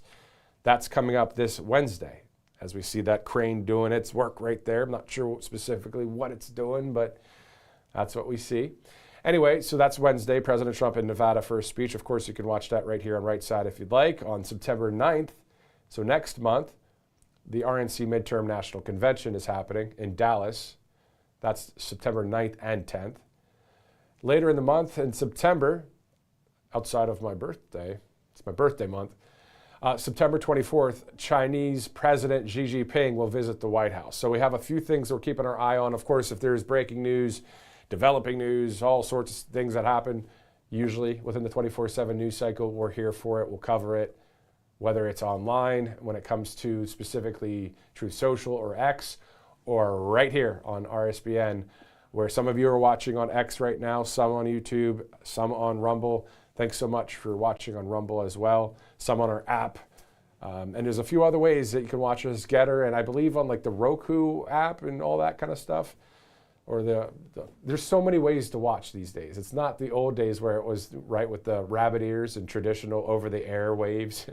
Let's try and find that channel, or like a cable news thing. This is where everybody's at, as you guys know. Everybody's online. So here we are. Been here since 2015. Started out with some of the Facebook posts and some other social media outlets. Then, when Joe Seals said, you know what, I want to show the crowd here, because the mainstream networks, they're just not doing it. And then they're not showing the full speech. They dip in and out of the speeches, acting like, oh, the media is going to be the gatekeeper of who the people like, really. No. So we blew that thing wide open when it comes to visually speaking, showing the crowds. You remember sometimes we would show 2 or 3 screens within the screen of the crowd. Speaking of that, Director, can we go back to clip 18? Not sure if you're there, but clip 18, it shows that crowd shot where they're chanting USA. It's just a photo. It's a mid-USA chant. And this is what it's about. Now, this is from a video from Marietta, Georgia. We were outside. We interviewed a number of the great patriots. And then I paused the video, screenshotted it, because this is right in the middle of the USA, USA, right? That's our people, right? And people could say, well, what about the rest of America? No, there's people from all walks of life, if you look closely in that photo. That's not the point of this. The point of this is these are people that are saying, we love the United States of America. We love President Trump. We want freedom in our country. We want it to continue on. We want the Save America Act to pass, right? It's the people that are the mass majority. And these people here, you're not seeing or even hearing from anything woke or anything that just is corrupted or anything that has a virus in the sense of the mind virus that we talk about sometimes, which is called wokeism, right? And another shout out to that book, The Woke Mind Viruses. If you get a chance, go on Amazon, Woke Mind Viruses by that author, T.S. Dixon. I've checked out the book. It is excellent. Excellent read. Really dives into really what is a liberal? Where did liberalism come from? What about globalism and all the things? Who are the founding fathers of that dark side, right? Well, one of them is Darwin. Another one is Marx. I'll stop there. The Woke Mind Viruses. And speaking of Marx, do you know there's this Marxist USA party or something on X where there's people that are talking about like AOC running for president in 28 and all that? These people, I mean, I hope that they just get detoxed here. They might have a good heart here, but need a little bit of detox, maybe a ton of detox. Holy smokes. All right, as we await the president here, let's go to one of our sponsors here on Right Side Broadcasting Network. You see All Family Pharmacy. You know, being prepared, of course, is something Americans have always understood. We prepare our homes before a storm. We prepare our finances for the unexpected. So why wouldn't we prepare a medicine cabinet the same way? That's one of the reasons so many families are choosing All Family Pharmacy. We actually might have to cut this off because we're about to go to the president any second from now. Is that right, Director? Okay, so we're hearing any moment now. I think that was a bonus ad break, I believe. We may have gone through a number of our sponsors at the extent that we would like to, of course. Anyway, so 15 minutes to the top of the hour, we're hearing that the president is about to start signing this executive order. This was on the press guidance, the White House schedule that gets sent out to the media. We receive it here as well. And we saw that there's a 1:30 event. Of course, it's 1:44, just a few minutes late. And there's the president.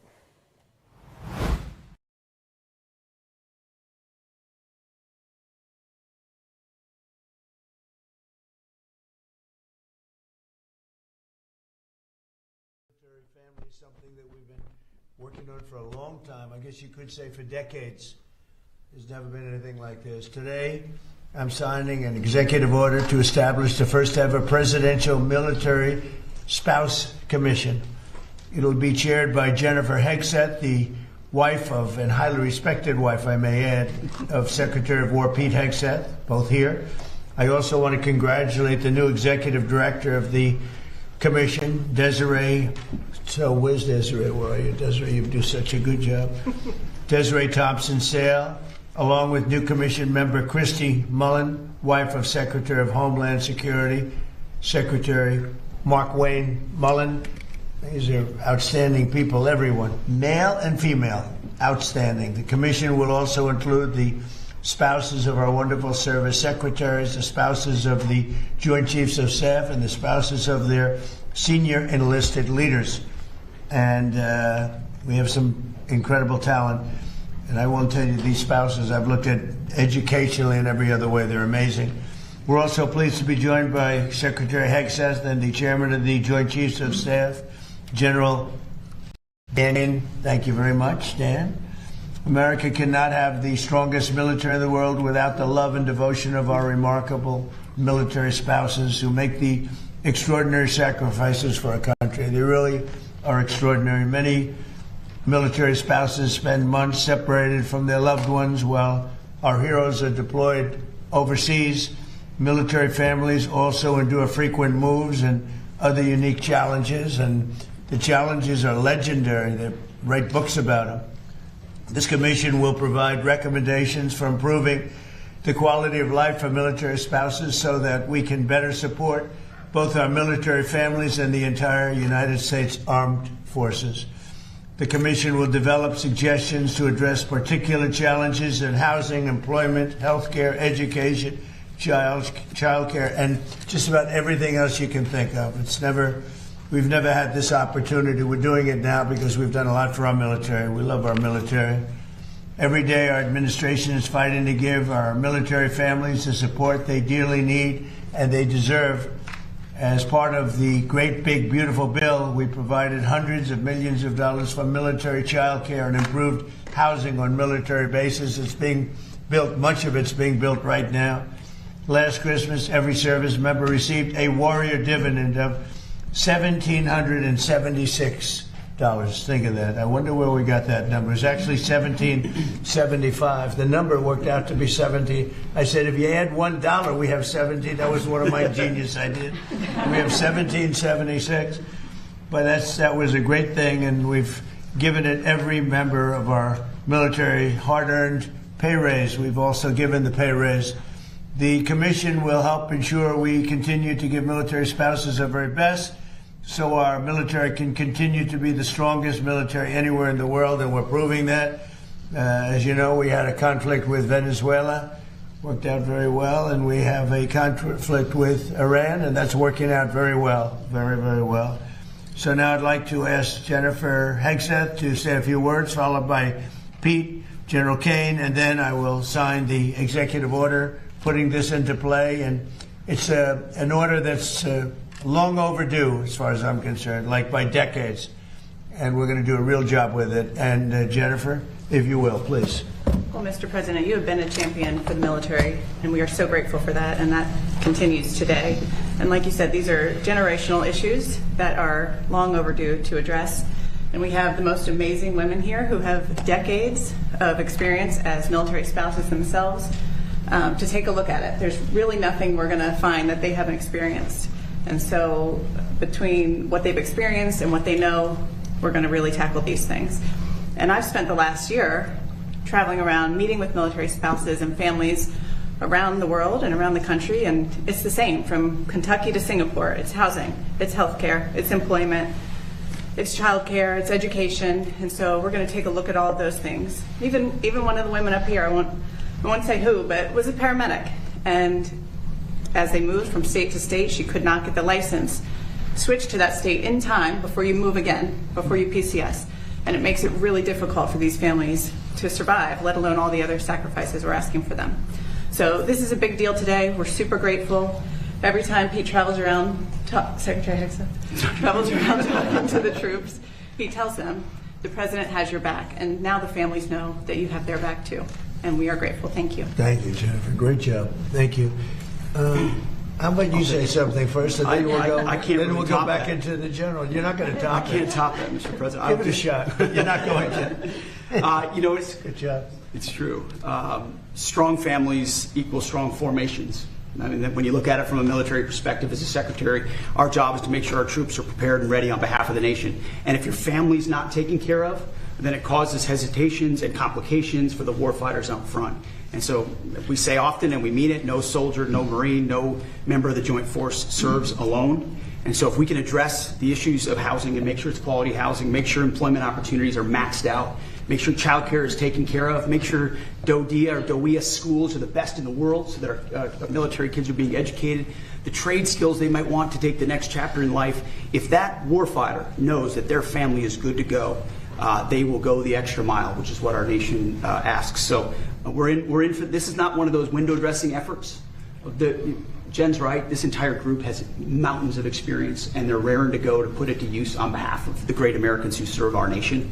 And this is going to be full speed ahead to address every quality of life issue we can, which, Mr. President, you invested in the One Big Beautiful Bill. People don't know how much went into housing and into barracks and into pay.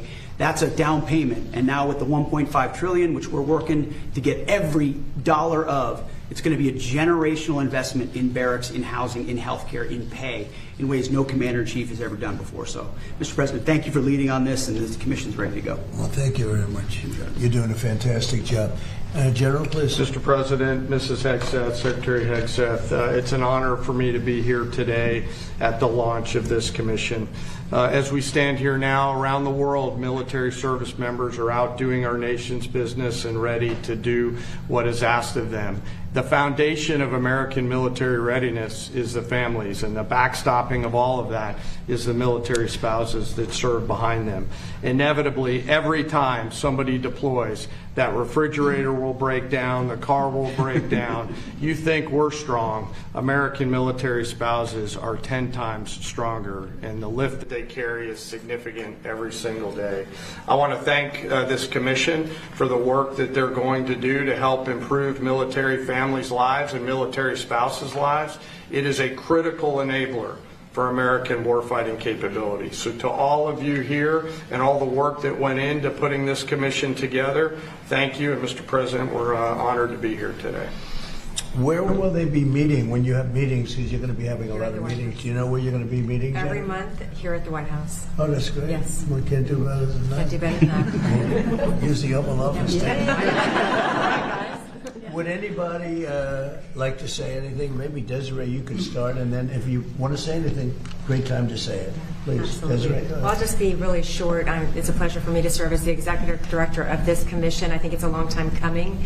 It's a little bit of a pet project out of my office, simply because we have the Chief of Staff of the Air Force's wife that has been inspirational for this. She's a 41-year spouse. But collectively, this group has over 400 years of experience as an active duty military spouse. 400. And they've probably moved about 300 times.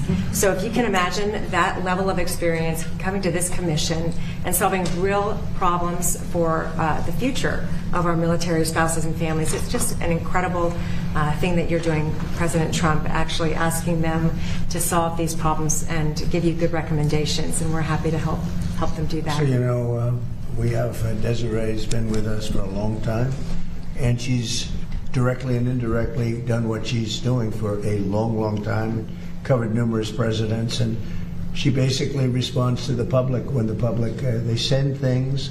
Sometimes they send gifts. Actually, it amounts to millions of dollars in small money. And I said, well, what happens to that money? They send it back, or they do charitable work, but it's literally millions. They send it to me. I should be able to get it. She won't give it to me. I should be entitled to it. No, but they send it to me as just a gesture. But they write thousands and hundreds of thousands of letters, and she's got a staff that's all volunteer. And I have one question: how do I compare in terms of response with other presidents of the past? No comparison, sir. Is that good or bad? No, it's good. Actually, it's very good. It's very good. Yeah. We do okay? We do great. A little more than Sleepy Joe?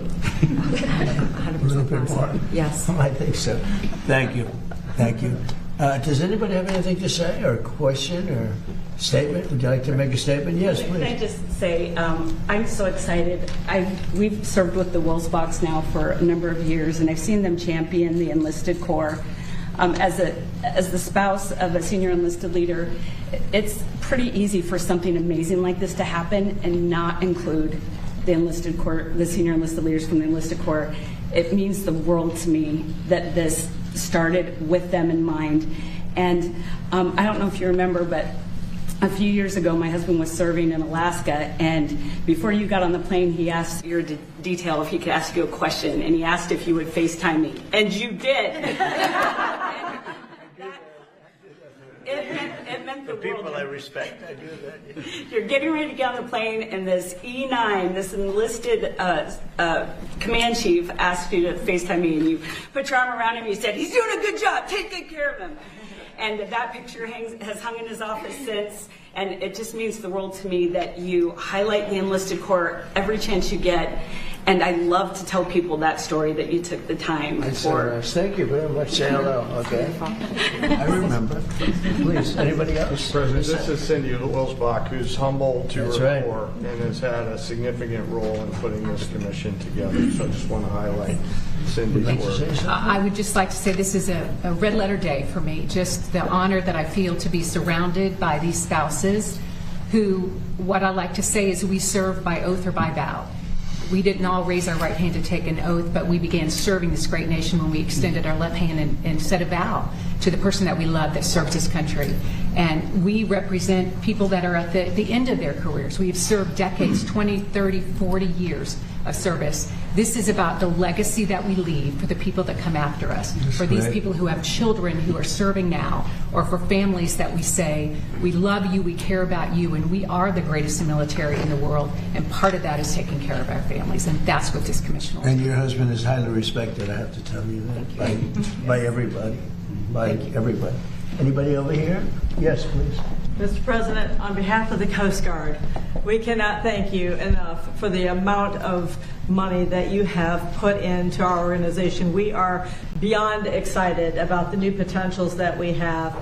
We could just feel it, the whole Coast Guard. Every time we go to visit our different units and our families, people are super excited. Including 11 ice cutters, right?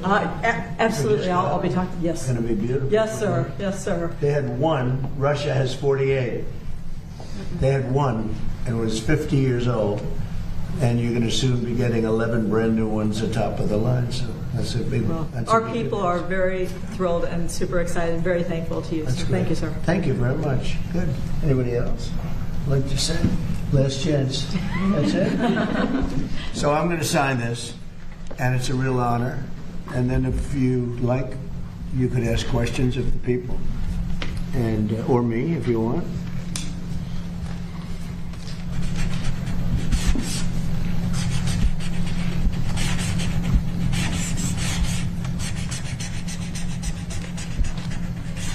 Okay, that's a good one. So I wouldn't want a bad one on this time.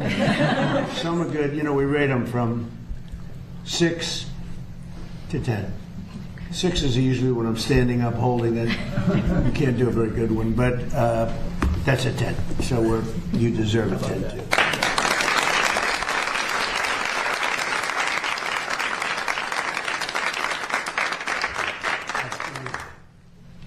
I think you should hold that, okay? Questions, please?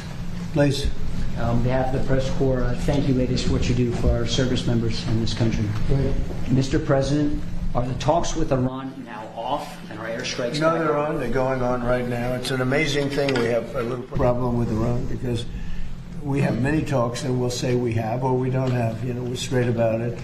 But they deny. But they're not denying it now. They just put out a statement not denying it. But for some reason, they, when they're talking, they don't like saying that they're talking.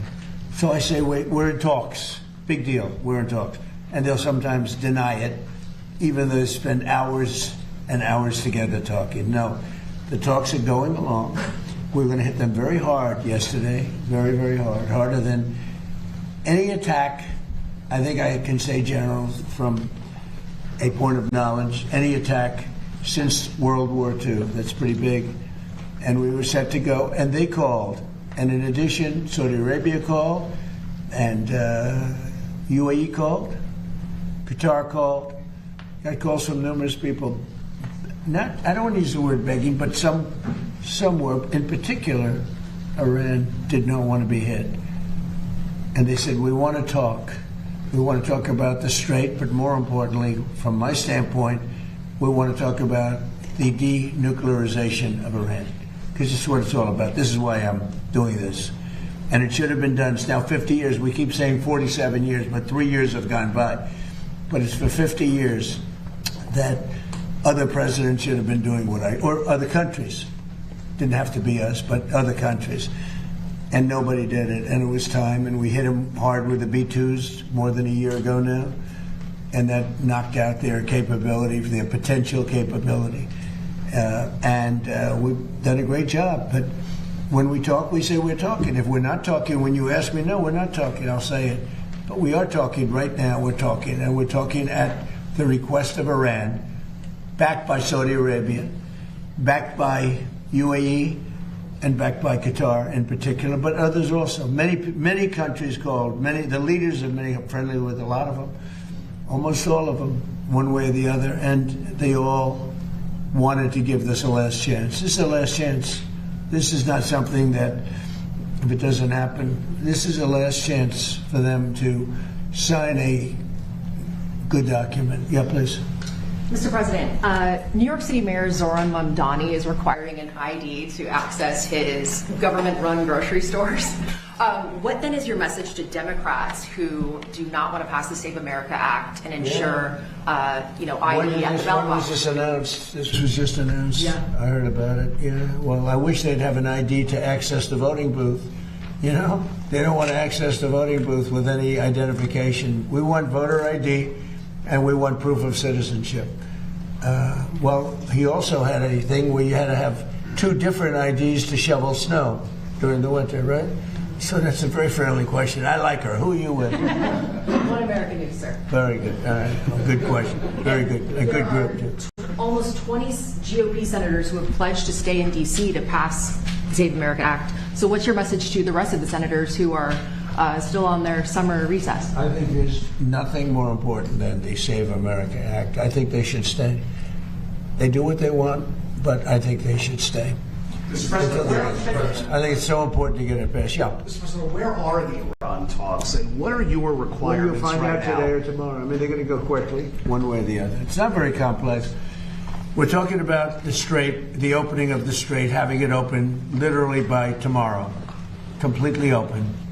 And that's phase 1. And phase 2 is we then will talk about the nuclear capacity, the nuclear, as we've been mentioned. Basically, it's, I think, the denuclearization of Iran. Has to happen.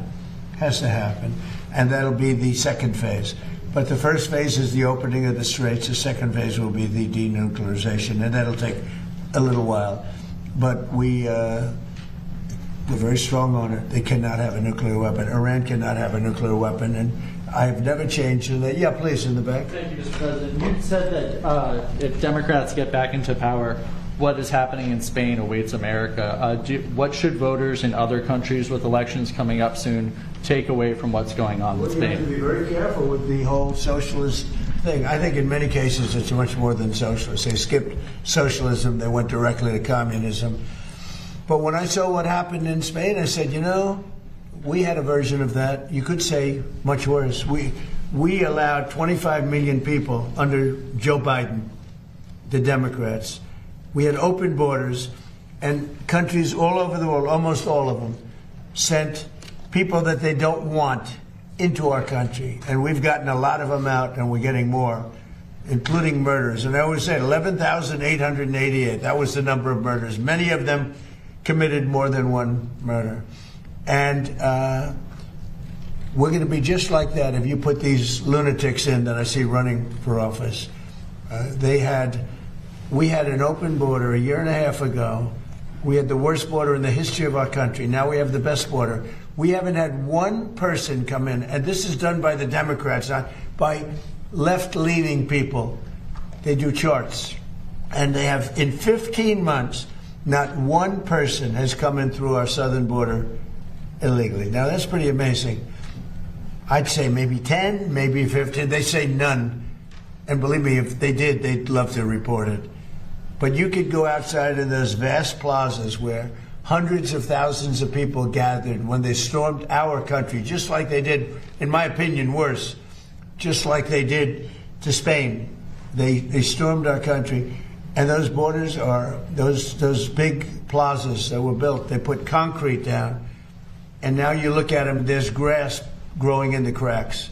Nobody comes up because they know they're not going to get through. And if they do get through, they're going to be taken out, brought back to their country. So we've done a fantastic job. You know, somebody said you did it too fast. I did it in 30 days, my first 30 days. Biden couldn't do it. He couldn't get it done. He tried at the end. He tried to do something because it was so overwhelming. It was so bad politically. But we did it in 30 days. Somebody said you should have taken 1.5 years or 2 years completed because everyone forgets. Even my speechwriters, they say, sir, nobody wants to hear about the border anymore. You've done it. It's an incredible job you've done, but nobody wants to hear about it. And I should have taken a couple of years to do it because, and it actually was, the public has about a 2-year, people do, they have a 2-year memory for certain things. They have a 2-week memory. I may have gotten elected, certainly partially on the border, and because we did such a great job, it was a long time ago. I did it twice. I did it in 2016 when it was bad, but I did it this last time when it was really bad. It was, Steve, I would say many, many times worse than it was in 2016. 2016 was bad, but what we just had 1.5 years ago, that was the worst border maybe in world history. There's not a third world country that would have allowed that to happen, where people coming in from prisons and people coming in from mental institutions and people forced in by government, because these are the people that those governments, those countries, I know them all, they didn't want. And they walked into a country totally unvetted, totally unchecked. Not anymore. Nobody comes in. Except if they come in legally. Yeah, please. Thank you, Mr. President. Yesterday you were... Who are you with, Liz? I'm with the Washington Examiner, sir. Good. They're doing good. They've been very nice to me. You were asked yesterday whether Representative Max Miller should resign from Congress over the allegations, and you said if you have a look at it. Yeah. Have you thought about that? And also, do you think... Well, it's a very sad thing. I know Max. He's a good person. I mean, I always thought he was a very good person. And I'm going to let the families figure that out. You know, those families... I know they're working on it. It's a very sad thing, especially when you know somebody so well, to be going through that. But it's accusations, and I'm going to let them figure that out. Yeah, please. President, did you sign off on Todd Blanche rescinding the anti-weaponization fund? And also, there are Democrats right now who say there's essentially 2 tax codes. There's the Trump family tax code and a normal people tax code. Why do you think that your family deserves some level of special exemption when it comes to the auditing of taxes? Well, I'll go into that. First of all, I had a 10-year case that was settled until I announced I was running for office. It was a settled deal like I've been doing all my life. I've been audited every year for my entire life, which I have a lot of wealthy friends who were never audited. To this day, they were never audited. I was audited. And my deal was settled. In writing, it was settled, subject to final approval. Then I announced I was running for president, and all they did was haunt me with it. They ended the settlement, and they went after me illegally. And they did a lot of bad things to me like they did to other people. And I was treated very unfairly by the IRS. It was weaponized against me. Think of it. I had a case this is a 10-year-old case, and it was settled. It was done. The case was over. I announced I'm running for president, and they terminated the settlement in Washington, and they went after me. And what they did here was frankly, if you talk about reparations or if you talk about payment, what they did to me, I had a very good case against them. So this was a case that was settled, that when I decided to run for president, right at the beginning, this is a long time, it's been going on for a long time, they terminated the settlement, which is something that never happened before.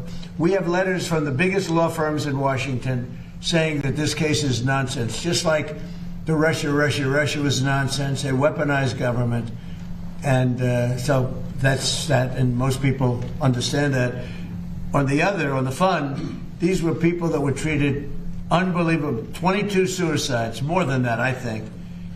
Look at Ashley. Look at so many other things that happened.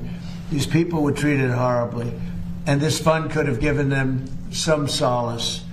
But it happens to be very popular among many quarters, and I don't participate in that fund. I was certainly treated badly. I don't participate, but I thought it would be very fair for people that spent years in prison, people that were treated so badly, for in many cases people that did absolutely nothing wrong. So I view that fund as a positive, and a lot of Republicans do too, not so many Democrats. And it's not only for that, it's for other things too. People that have been treated unfairly, that have been weaponized by a corrupt government that we had with Obama and that we had with Biden. You had a corrupt government with both of them. Mr. President, did you sign off on Todd Blanche rescinding? I didn't look at it. All I know is that Todd Blanche is great. He's going to do a great job. Everybody knows it. And I understand there's been a sign-off. But I don't know what they agreed. I think Todd Blanche agreed to reconfirm things that he's already said. And what he said was okay. Can I Please, go ahead. Avenues that you have some other avenues you have supporters get paid potentially if it's not the anti-weaponization fund? Is there another? Who are you with? I'm with MS Now, sir. You who? MS Now. MS Now? Yes, sir. What a terrible show that is. They have the worst people on that show. Are there other avenues that you want to see people? No, there's no other avenues that I know about. Go ahead. Mr. President, on the Iran talks. MS Now. That's the failed MSDNC, right? They failed. They gave it a new name. You know why? Because nobody watched it. Go ahead. And fewer people are watching it now. On the Iran talks, is there discussions, is Iran willing to return to a fully free navigation of the strait? Is that on the table? Say it again, differently. Would Iran be willing to return to fully free navigation? It has to be. I'm not going to let them charge. If anybody's going to charge, we'll charge. We're the one that has total control. We have total control. You know, we have a thing called a blockade with his Navy. And that Navy is, they call it a wall of steel, the United States wall of steel. And no, there's not going to be charging.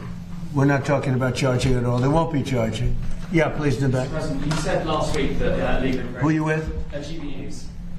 You said that illegal immigration is killing the UK. Nigel Farage today has proposed the use of the Royal Navy to combat small boats crossing the Channel. Do you think that European nations, including the UK, should be using their militaries to stop illegal? Look, you have to stop illegal immigration in Europe. I know Europe better than anybody, better than the people that run it. And I have great relationships here. Two things are killing Europe. Number one is immigration. Number two is energy. Like the UK, when you look at the UK, they have one of the best energy fields in the world, North Sea oil. Now, I think your new prime minister is going to actually open up from what I hear. I spoke to him, and he sounded terrific on this subject. But you open it up, you'll be a wealthy country. You keep it closed, you're going to be a bankrupt country, which is what you are now. Essentially, you're a bankrupt country. You have one of the greatest energy fields, the North Sea oil. One of the greatest fields in the world. You know, the UK buys its energy from Norway, who gets the energy from the North Sea, from not as vibrant a part of the North Sea oil was. You're sitting on top of gold, better than gold, and you don't do anything with it. It doesn't work. You don't allow the oil companies in, and it doesn't work. And I spoke with your new prime minister. I was very impressed, and he sort of indicated to me, I said, look, you can be a wealthy country or a bankrupt country. You have your choice. Not every country has that choice. Almost no country has that choice. But in the case of the UK, Scotland, I'm talking about Scotland, right off the shore, in Aberdeen, Scotland. Aberdeen was the oil capital of Europe for years. And then one day the Liberals got in and they closed it. And your energy rates have quadrupled. You have among the highest energy prices in the world. You could cut them in half. You could give away free energy if you'd open up the North Sea. And it's good for another 500 years, maybe more, probably 1,000 years. Has our new Prime Minister restored your faith in the leadership of Britain? Or has our new Prime Minister restored your faith in the leadership of Britain, or do you think it's too late? Look, I think we're going to have a very good relationship. We'll see. I'm not going to tell him how to run his country. But I can tell you, immigration is an incredible problem for Europe. You're allowing people in that in many cases are not going to help you. I'm going to be nice. They're not going to help you. And the people that are there, people from your country, people from other countries that have been there for a long time and did a great job, beautiful place. Look, I love it. You know, my parents both came from Europe indirectly. So a German, Scot, and you know, it's like one of those things. It's very sad. When I see what's happening to Europe, it's very sad to me. But they have a problem with immigration. They have a problem with energy. You have windmills all over the place. Windmills, you lose your shirt. Any country with windmills is a loser, okay? You just have to look. If they have windmills, they're a loser. Because you lose money with windmills. Mr. President. Yeah, please, go ahead. Thank you, Mr. President. Go ahead, who are you with? John Fergus Media. Yeah, that's right. Original name. What was your name before? John Fergus. Go ahead, John. Mark. Two domestic questions, sir. The first one is, Exxon and Chevron, integrated all U.S., just announced record profits second quarter. Unbelievable. For Exxon, for instance, 14 million highest they've had in over a decade. For Chevron for the quarter, highest in history. By 12 times. On the back. You saw that. Yes. Yeah. I mean, it's unbelievable. On the backs. I don't like it. Workers paying higher gas. Yeah. Is our... They're making too much money. Okay. Based on a shortage, they're making too much money. I don't like it. And I should be the last one to say, because I'm a big free enterprise guy, nobody bigger. And, you know, you're going to see oil, when we're finished with Iran, you're going to see the prices drop through the floor. But they made too much money. Too much money. Chevron, too much money. ExxonMobil, too much money. When you look at one company where they made 12 times what they made the year before, they're going to give some of that back to the public. And they better cut the retail price, the consumer price. Too much money. You're surprised I'm saying it? I'll say it loud and clear. I'm not happy about it. Go ahead. Go ahead. Just one. For those of us here that live in Washington, D.C. with our families, like I do, the renaissance of the city that you've been able to do in 18 months is incredible. I hope you heard Did you hear that, everybody? The renaissance of Washington, D.C. in 15, 16 months is incredible, and it is. It's clean, it's safe, and you haven't seen anything yet. We're replacing all of the grass that hasn't been replaced in the fields, all the beautiful fields where the grass is. You know, grass is like humans. It has a life. This grass hasn't been changed in 100 years. We're doing all the fields. We're doing most of the graffiti is moved. But the most important thing is it's been beautified. We did 78 monuments and fountains and waterfalls, and they went from being horrible, mostly graffiti said, most of them for 25 years never worked. They haven't worked. And it's a renaissance, like you use the word renaissance, but it's a renaissance. But the biggest thing is we have very little crime now. This was the crime capital, frankly, of the world. It was the most unsafe capital of any country in the world. Now it's one of the safest, and it's one of the safest places in the United States. And people are coming down. You see it, the tourism in Washington, everyone's safe now.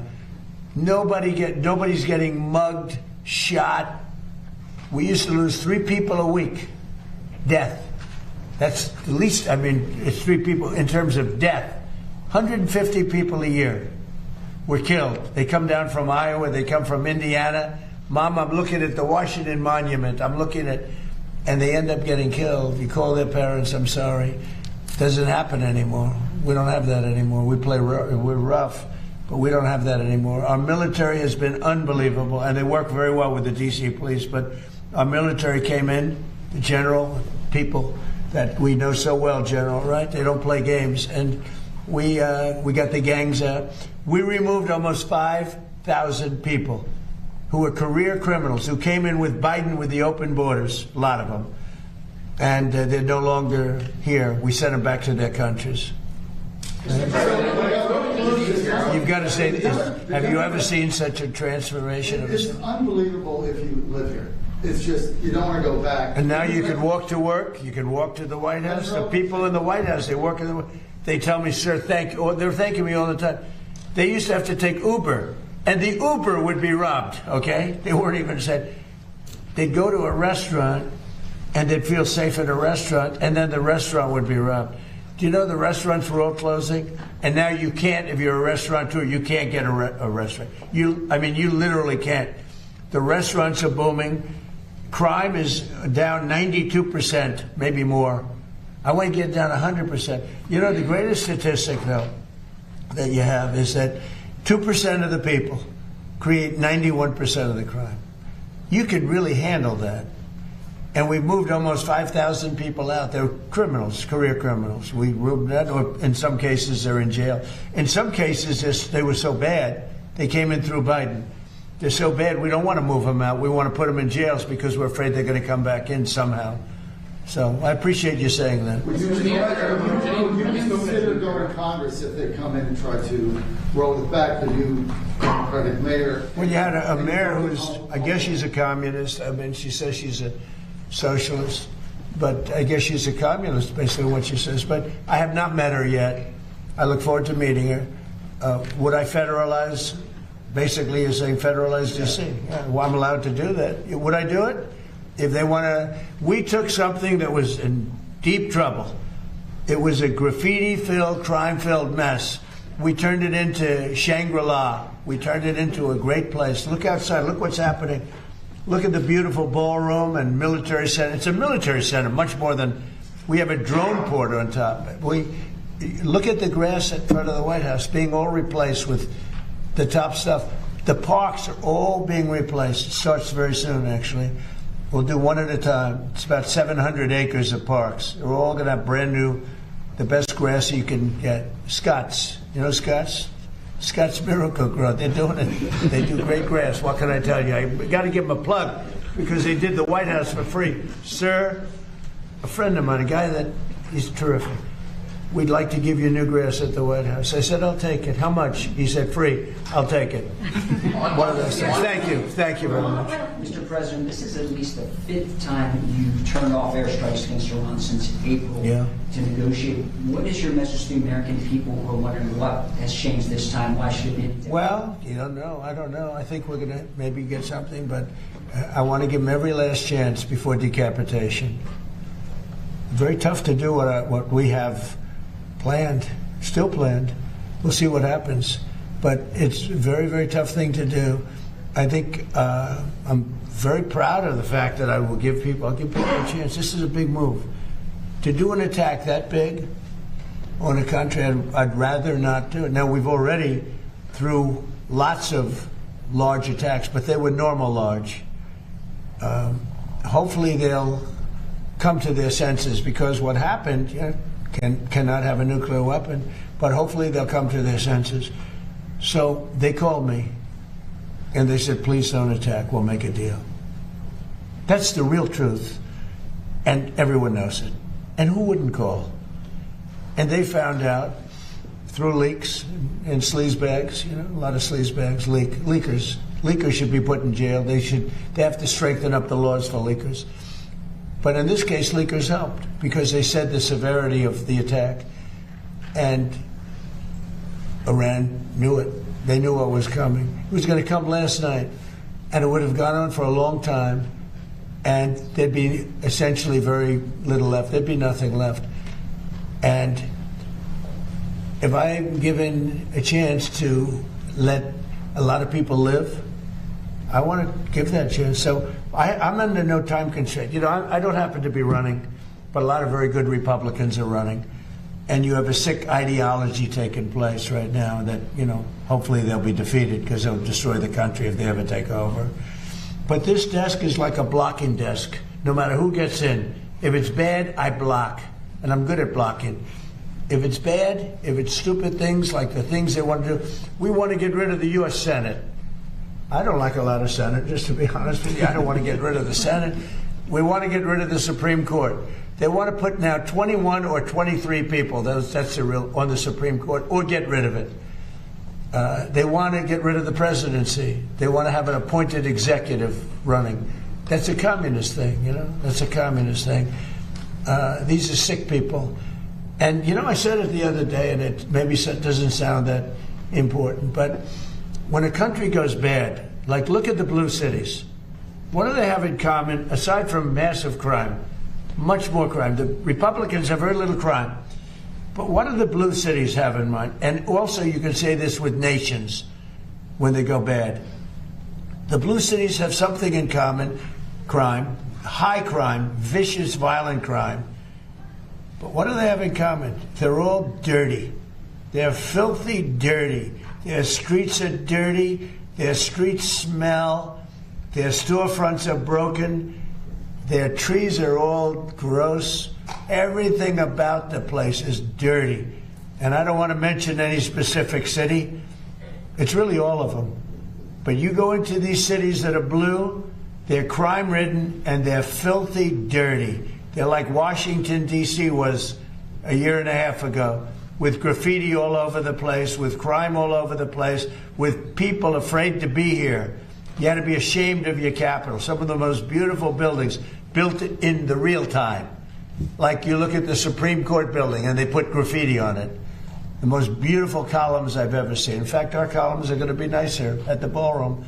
I said, I want the Supreme Court, but better. But you look at those columns, how magnificent, and then you see graffiti on the side of the building. No artistry, just bad people. But the one thing they all have in common, crime. The two things, crime, but they're disgusting. They're filthy dirty. The streets are dirty. They have people lying all over the street doing you know what. They're all the same. And this is what we're going to put in it. Not going to happen in our country. Go ahead, please. Yeah, in the back. When someone, me, sir, go ahead. When a group. Well, let him go. Then you. I'm sorry. He was very rude to you, right? Go ahead. Who are you with? I'm with Real America's Voice, sir. So when a group such as the Haitians lose their temporary protective status, how soon should they be bussed and flown out? Well, we had a big victory in court on temporary, the protective status. And I largely leave it up to my people. But we've had people here for many years and they were here temporarily. We had people coming in and they've been here for many, many years. And they had a tragedy in their country. They had, sometimes it was storms, or it was, it was hurricanes. And they come in and, they're here for 12 years, 14 years. So something's got to be done. Yeah, please. Have you spoken to Jeanine Pirro about her decision to drop? No, Jeanine Pirro made a mistake. There was vandalism. I just told you we did, I think, 78. One of the things was the reflecting pool. Hasn't worked since 1922 because it always leaked. It always leaked from 1922. It's the largest, longest pool ever and all that. The concept is beautiful, but it always leaked because of the size, because of maintenance, whatever. But it was built in 1922, and from the day it was built, it leaked. Biden spent $58 million. Barack Hussein Obama spent much more than that. He said, I have an idea. Let's take the water from the Potomac. So they took the water from the Potomac, and it was putrid. It was putrid. It was a disaster.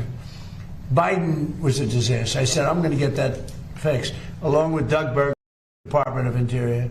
And we worked hard on that. Now, we worked hard on all 70. It's actually, I think, 81 now. You saw the new horses that just opened by the bridge with the gold. That was the way they were many years ago. Now they look better than they did many years ago. But these monuments look better than they did when they were originally built. Not just a little fix-up. We made them the way they were, plus. And everyone's so proud. The biggest, one of the bigger jobs was, not really the biggest, believe it or not, but one of the biggest was the reflecting pool.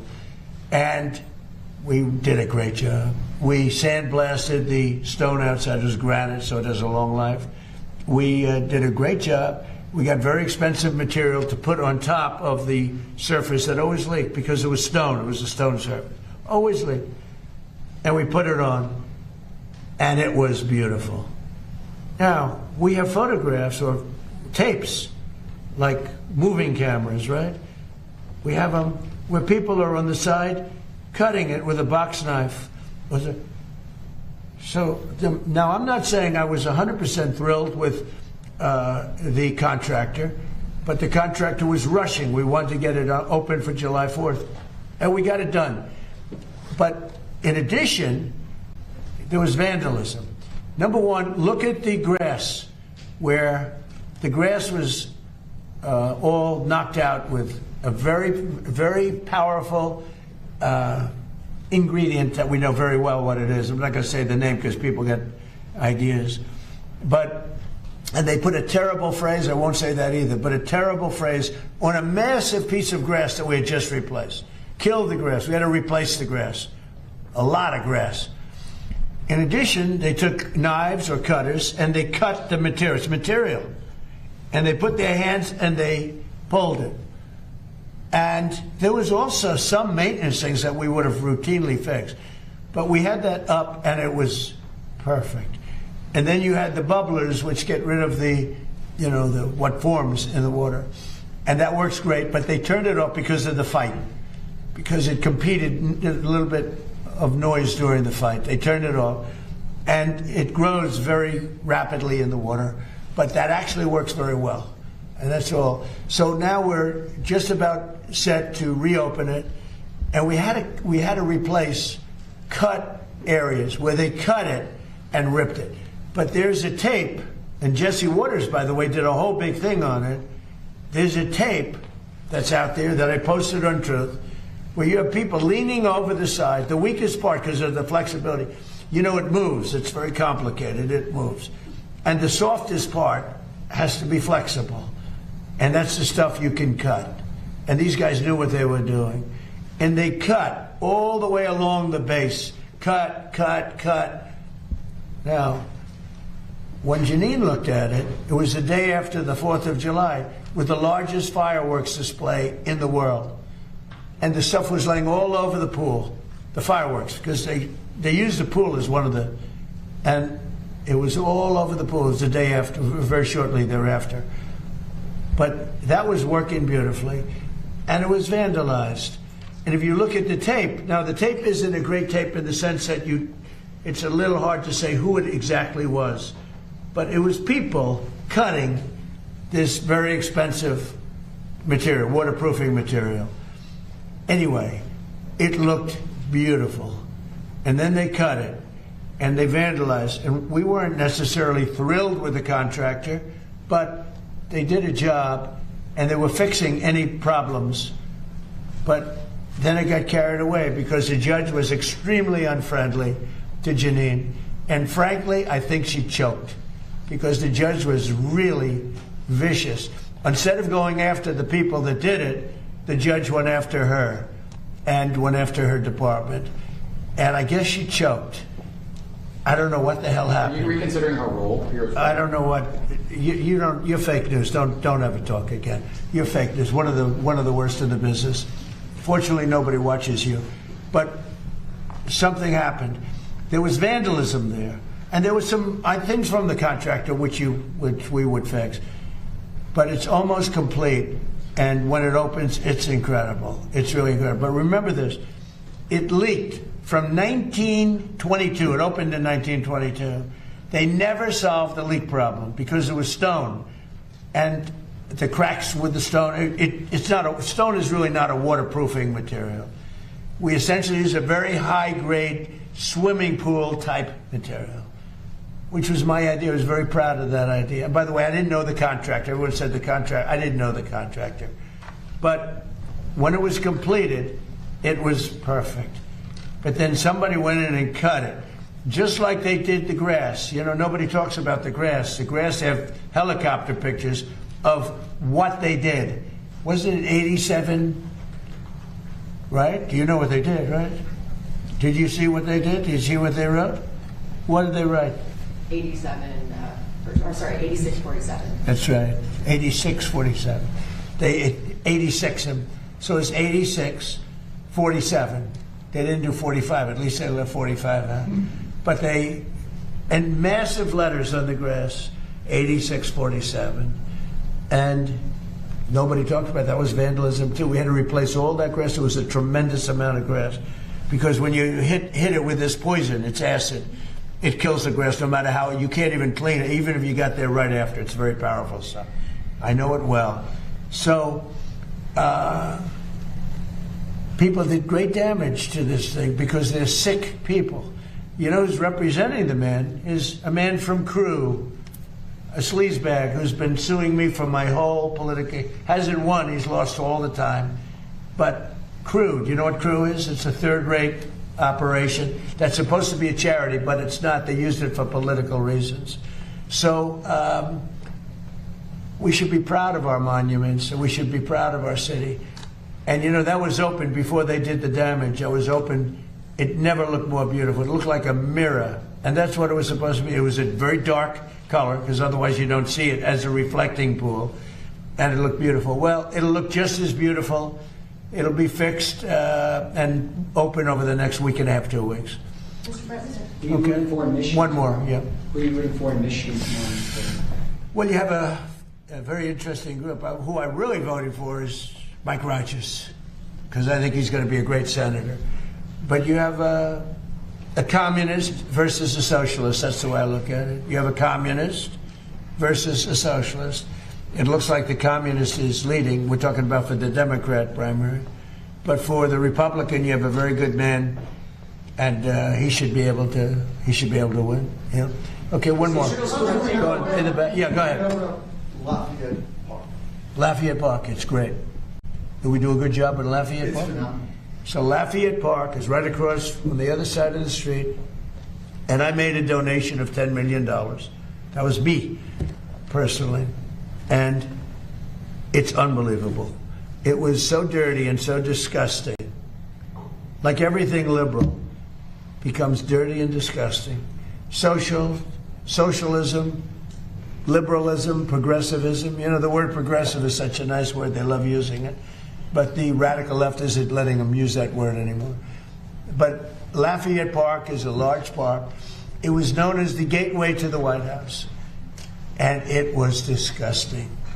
The monument is beautiful, graffiti all over it. I won't say what was on the sidewalk, but horrible, horrible, horrible, disgusting stuff. And not only did we fix it, we have military standing there watching it. And if anybody touches it, that was the one mistake with the reflecting pond. They hadn't put up the cameras yet. They had enough up because you see what's happening. But if they would have had them up, we would have had it would have been a lot easier. And I was disappointed with Jeanine Pirro, really disappointed with Jeanine Pirro. She folded like an umbrella, and people get away with things, and it's a disgrace. But we're very proud of Lafayette Park. Now we have a big decision to make. Do we take the pavers that are red, you know, the red brick pavers, and do we change them into a granite? It's a gray granite, they're beautiful, but they're not the original. So we're going to have to make that decision. You have a good sense of taste. What would you do? Huh? Yes, change it. You would change the red brick into the granite. Heartbeat. The granite is much stronger, holds up much better. Different color. Legacy. Change it. Okay. Are you considering firing Pirro, Mr. President? Go ahead, please. Thank you, Mr. President. Today's the MLB trade deadline, and there's been talk lately about a potential lockout next year. I think over salary cap. Concerns with salary cap. Do you support a salary cap in the MLB, and what are your thoughts? Well, we're going to talk about that at a different time. You know, it's a complex situation, but not too complex for me. Yeah, please, in the back. What did you think of the Nationals trading Luis Garcia to the Yankees? And do you think The which one? Luis Garcia from the Washington Nationals to the your New York Yankees. And Yeah. what do you think of the job Brian Cashman's doing? Well, I've known Brian Cashman for a long time. Look, he's done a good job. I think Randy Levine is great. He's a great executive. And by the way, the NIL, or whatever it is very close to getting solved, college sports. And Randy Levine and Nick Saban and a whole group of people have done an unbelievable job. That was a case that should have been appealed by the NCAA, and they never appealed it. Whoever ran the NCAA, they never appealed it. The original case was thrown out by a judge that knew nothing about sports or college sports. And that case should have been appealed. They didn't appeal it. They didn't know. I think they forgot something happened. And college sports was and is in turmoil right now. Turmoil. And Randy Levine from the Yankees is the president of the Yankees. got together with a lot of people. We had it right here, 60 people that were in that world, including legal people. And from football, it was Nick Saban, who won 6 or 7 championships.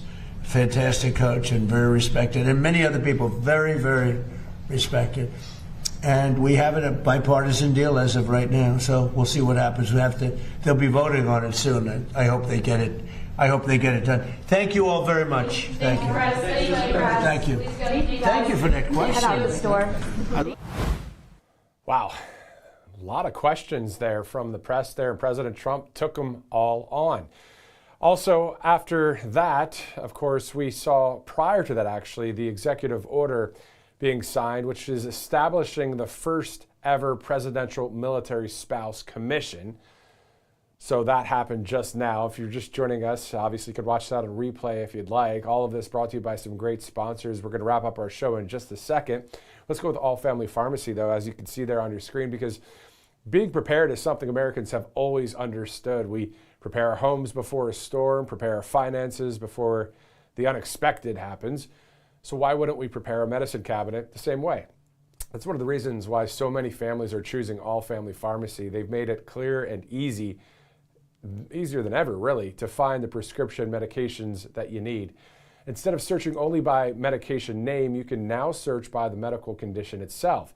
Now, whether you're dealing with a sinus infection or a respiratory illness, or you're simply looking for your everyday maintenance medications, All Family Pharmacy helps point you toward the treatment options commonly used for those conditions.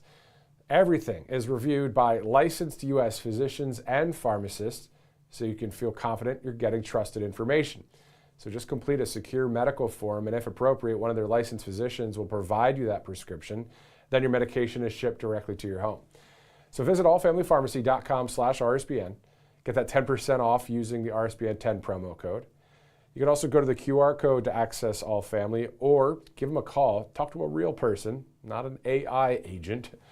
561-717-6794. Great sponsor here on Right Side. Let's go to another one, Birch Gold Group. Specifically, of course, you don't wait until your house is on fire to install a smoke detector, or you don't wait until the wind and rain hammer your windows and the power goes out to prepare for a hurricane.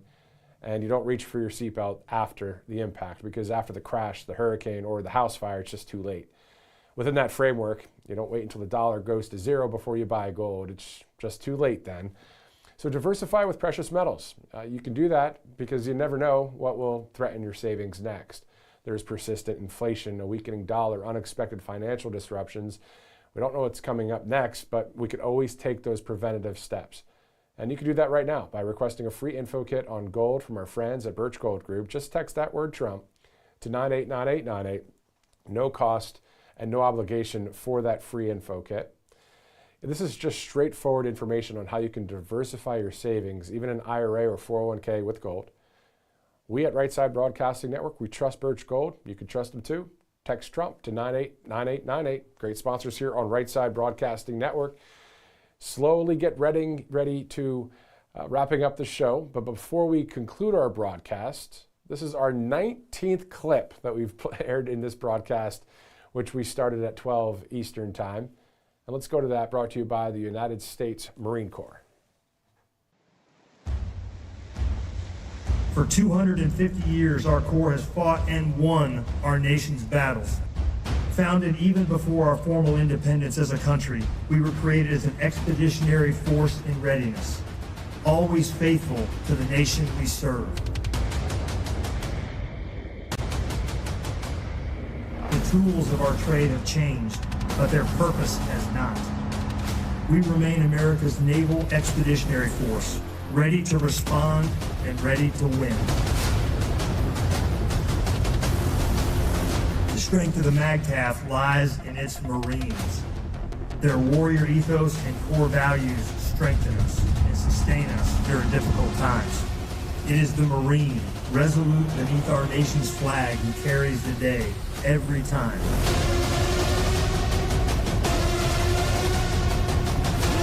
We're a Corps of Marines. We are a band of warriors dedicated to the defense of this nation. we're the strongest, most powerful, most lethal, and most prepared military on the planet. Because you are that strength. You are that power. You are that lethality. And you are prepared. In the most critical battles our nation has ever faced, it is often Marines, forged by unique traditions and tough as nails training, who land first.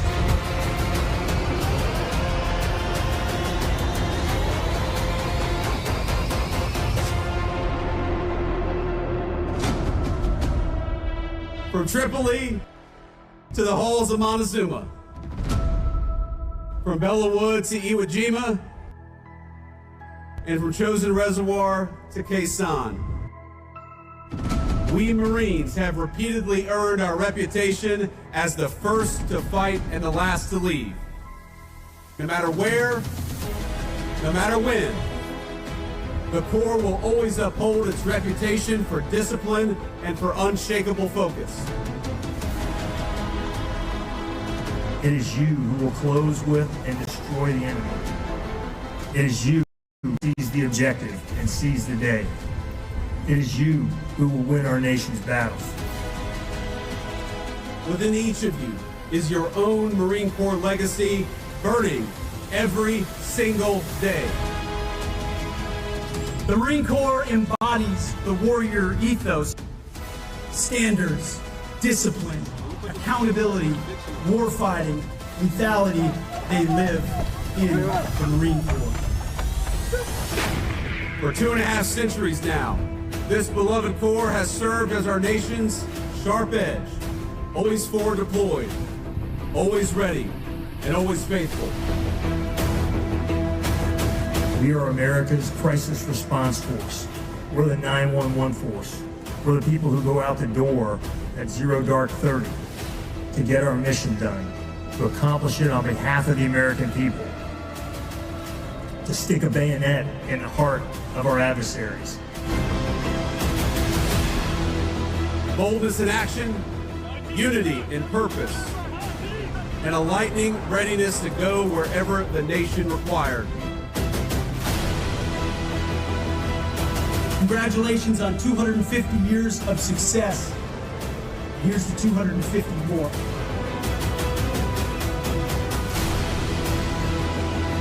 The Marine Corps lives on forever. And that means you live forever.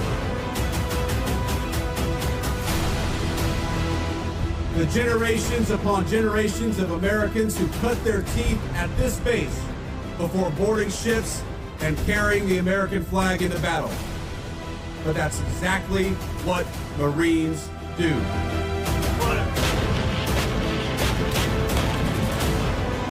While the world keeps changing, new weapons, new threats, and new ways in which we wage war, the nation will forever need the United States Marine Corps.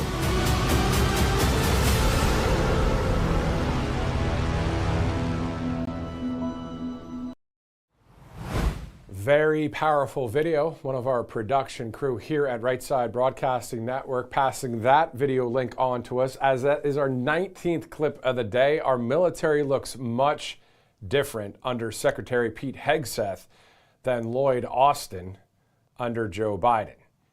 This all brought to you by some great sponsors, mypillow.com/RSBN. Of course, the wonderful company, MyPillow.